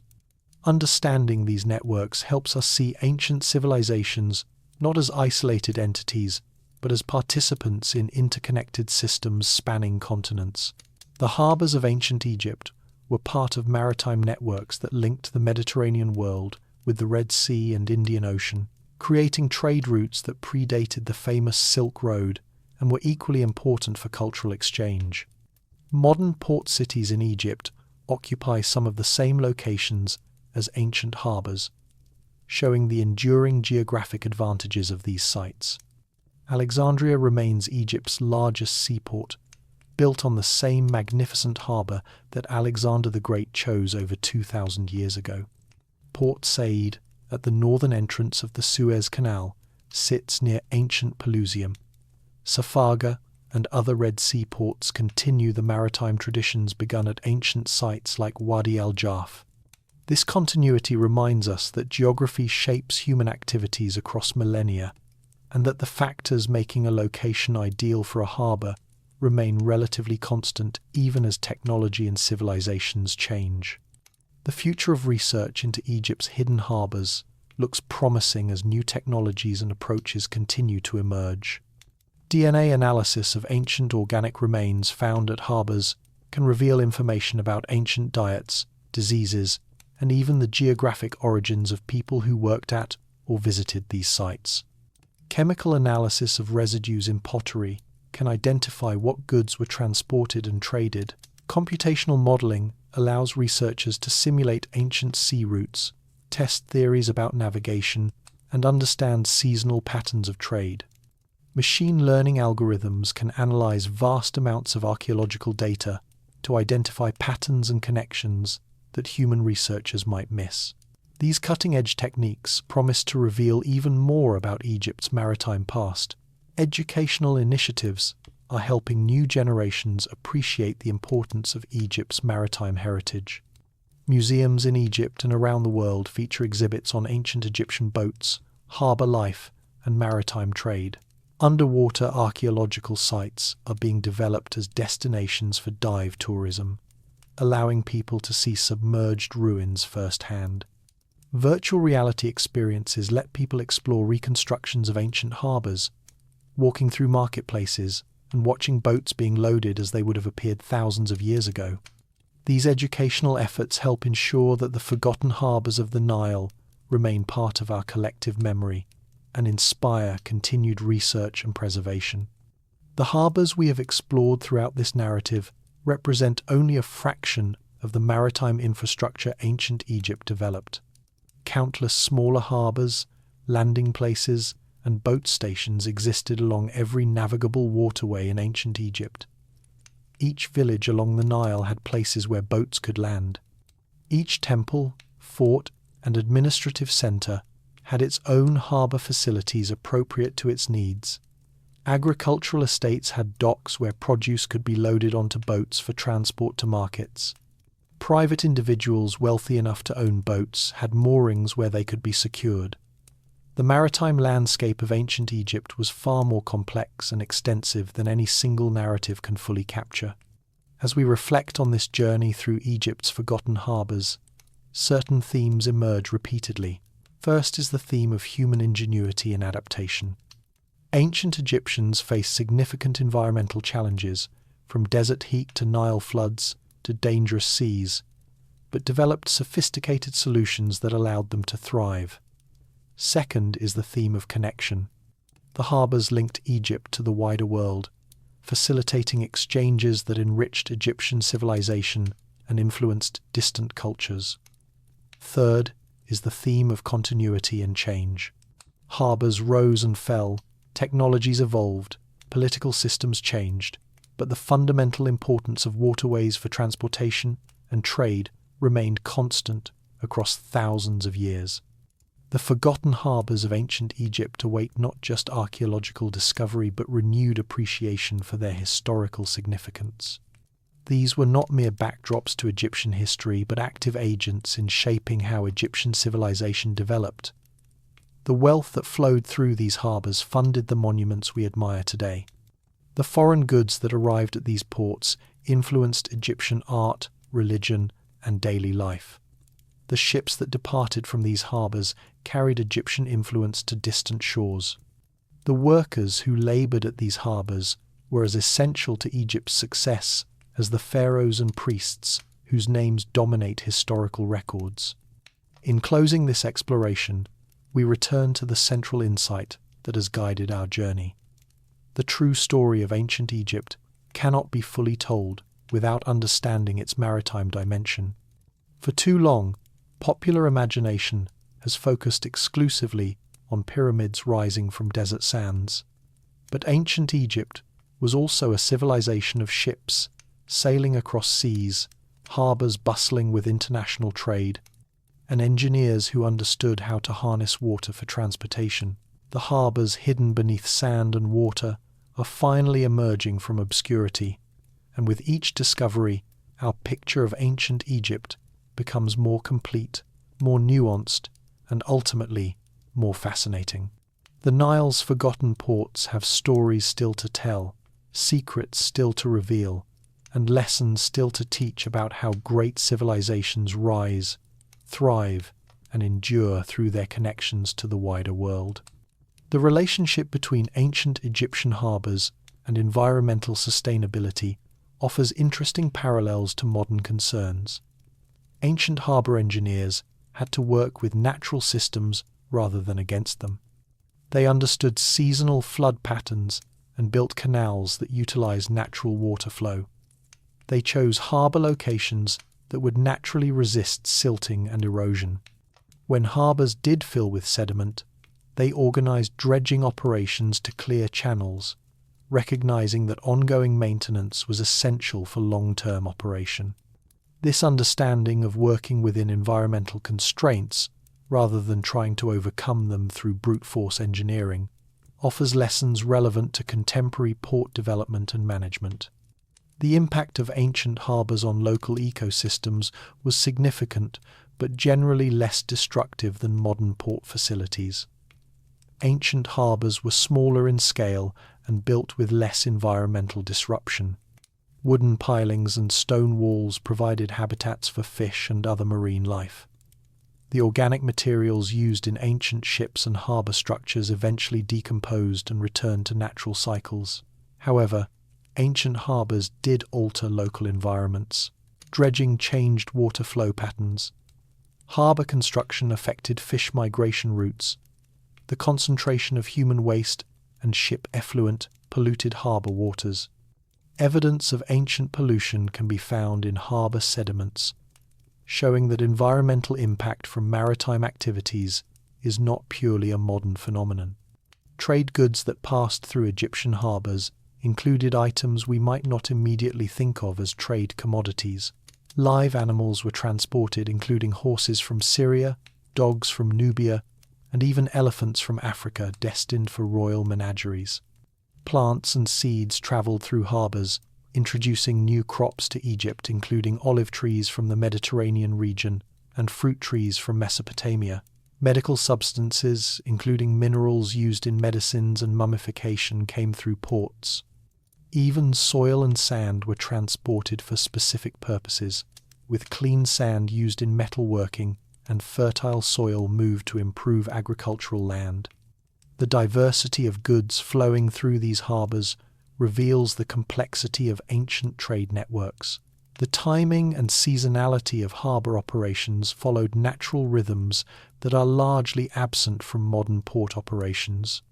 Ancient harbours were busiest during certain seasons, when sailing conditions were optimal and agricultural cycles allowed for surplus production to be traded.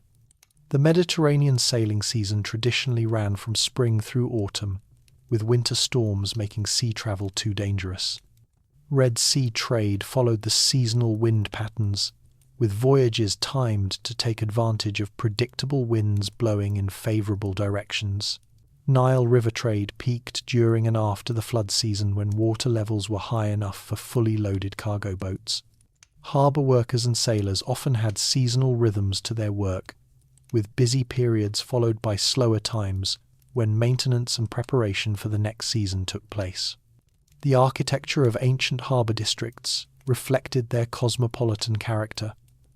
Buildings combined Egyptian architectural elements with styles imported from trading partners. Greek-style columns appeared in Ptolemaic-era harbour buildings. Roman period harbour districts featured typical Roman amenities like public baths and colonnaded streets. Residential areas near harbours often had distinctive housing styles reflecting the needs of merchants who might be away for months at a time. Warehouses were built with thick walls and small windows to protect valuable goods from theft and environmental damage. Harbour temples incorporated elements from multiple religious traditions, serving the spiritual needs of diverse populations. This architectural diversity makes harbour districts among the most interesting areas for archaeologists studying cultural exchange and synthesis. Shipwrecks near ancient harbours provide invaluable archaeological information about maritime trade and naval operations. Ships that sank entering or leaving harbour often carried complete cargoes that sank together, creating time capsules that preserve evidence of trade networks. The wooden hulls of sunken ships show construction techniques and reveal information about ship design evolution. Personal possessions of sailors and passengers found in shipwrecks provide intimate glimpses into individual lives. Some shipwrecks contain ship's logs, cargo manifests, and other written documents that survived because they were sealed in waterproof containers. The study of harbour shipwrecks has become a specialised field within maritime archaeology, revealing details about ancient seafaring that could not be learned any other way. The military dimension of harbour control extended beyond naval bases to include coastal fortifications and signalling systems. Watchtowers along the coast allowed harbour officials to spot approaching ships while they were still miles away, providing time to prepare for arrivals or to respond to threats. Some towers had signal fires that could communicate messages between harbours along the coast. Fortified harbour entrances could be closed with chains or booms stretched across the water, controlling which ships could enter. Harbour forts housed garrisons that could respond quickly to pirate attacks or enemy raids. The integration of harbours into broader defensive networks shows that ancient Egyptians understood maritime security required coordinated systems rather than isolated strongpoints. Slavery and forced labour played troubling roles in ancient harbour operations. While some harbour workers were free labourers earning wages, others were slaves who had no choice in their work. Rowing warships was particularly grueling labour, often assigned to slaves or criminals. Moving heavy cargo required enormous physical effort, and slaves provided muscle power for tasks that were too demanding or dangerous for free workers to willingly undertake. The construction of harbours themselves sometimes relied on forced labour, with workers conscripted from the general population or prisoners of war put to work digging canals and building harbour walls. This dark aspect of ancient harbour history reminds us that the prosperity and achievements of ancient civilizations often came at the cost of human freedom and suffering. The intellectual achievements associated with harbours deserve recognition alongside physical construction and trade operations. Harbour officials developed sophisticated record-keeping systems, creating some of the earliest examples of bureaucratic administration. Mathematical skills were essential for calculating cargo weights, ship capacities, tax assessments, and trade accounts. Geometric knowledge was required for harbour design and ship construction. Astronomical knowledge enabled navigation and calendrical calculations for predicting seasonal changes. The concentration of diverse knowledge at harbours made them intellectual centres where information was exchanged alongside physical goods. Some harbour cities became renowned centres of learning, with libraries, schools, and scholarly communities that preserved and advanced human knowledge. The Library of Alexandria, one of the ancient world's greatest intellectual achievements, was directly connected to Alexandria's role as a major harbour city. The library benefited from the flow of information through the port, with scholars able to access texts from across the known world that arrived on ships. The library employed agents who would visit the harbour and request loans of any books found on incoming ships, which would be copied before being returned to their owners. This systematic collection of knowledge from maritime trade networks helped make Alexandria an intellectual capital whose influence lasted long after its political power had faded. The connection between maritime trade and intellectual development illustrates how harbours contributed to civilizations in ways that extended far beyond economic prosperity. Medical knowledge also spread through harbours as travellers carried diseases, treatments, and medical texts between regions. Egyptian medical papyri describe treatments using ingredients that had to be imported through harbours, showing how international trade contributed to medical practice. Harbour districts often had medical practitioners who specialised in treating ailments common among sailors and travellers, developing expertise in tropical diseases, injuries from maritime accidents, and conditions resulting from long sea voyages. Some harbour temples included healing shrines, where sick travellers could seek divine assistance and receive medical attention from temple priests, who combined religious ritual with practical medical treatment. The phenomenon of harbour languages and pidgin trade languages emerged in ancient harbour cities where people speaking different native languages needed to communicate for commerce. Simplified vocabulary and grammar structures developed that allowed basic commercial transactions and social interaction between people with no common language. Over time, these trade languages could become more sophisticated and might even develop into permanent Creole languages spoken by harbour communities. The multilingual character of harbour districts meant that being able to speak multiple languages was a valuable skill, and professional translators and interpreters found steady employment, facilitating communication between merchants, officials, and travellers from different lands. Children growing up in harbour districts experienced a unique environment that shaped their worldviews and opportunities. They were exposed to people from diverse cultures, heard multiple languages spoken daily, and saw goods and technologies from distant lands. Some children followed their parents into maritime trades, learning skills of sailing, ship construction, cargo handling, or trading from an early age. Others might be apprenticed to craftspeople in harbour industries. The cosmopolitan atmosphere of harbours could provide educational opportunities unavailable in more isolated communities, as travelling scholars, foreign priests, and educated merchants passed through and sometimes settled in harbour cities. However, harbour districts also had dangers for children, from maritime accidents to criminal elements that could exploit vulnerable youth. Entertainment and recreation in harbour districts reflected the needs of sailors and travellers seeking diversions during shore leave. Taverns provided not just food and drink, but also music, storytelling, games, and companionship. Some harbour districts had theatres where plays and performances entertained audiences composed of both local residents and foreign visitors. Athletic competitions and games attracted participants and spectators. Religious festivals at harbour temples combined spiritual observance with celebration and entertainment. The concentration of transient population with money to spend created entertainment industries that were more developed in harbour cities than in agricultural communities where life followed quieter rhythms. The economic competition between harbours drove innovation and efficiency improvements. Harbours that could process ships more quickly, offer better warehouse facilities, or provide more reliable access to trade networks would attract more business. This competition encouraged harbour officials to invest in improvements and to maintain high standards of service. Some harbours developed specializations, becoming known as the best places to buy certain goods or access particular trade routes. Merchants would sometimes travel longer distances to reach a harbour with better reputation or capabilities. This marketplace dynamic meant that successful harbours continually adapted and improved, while those that failed to keep up might decline into obscurity.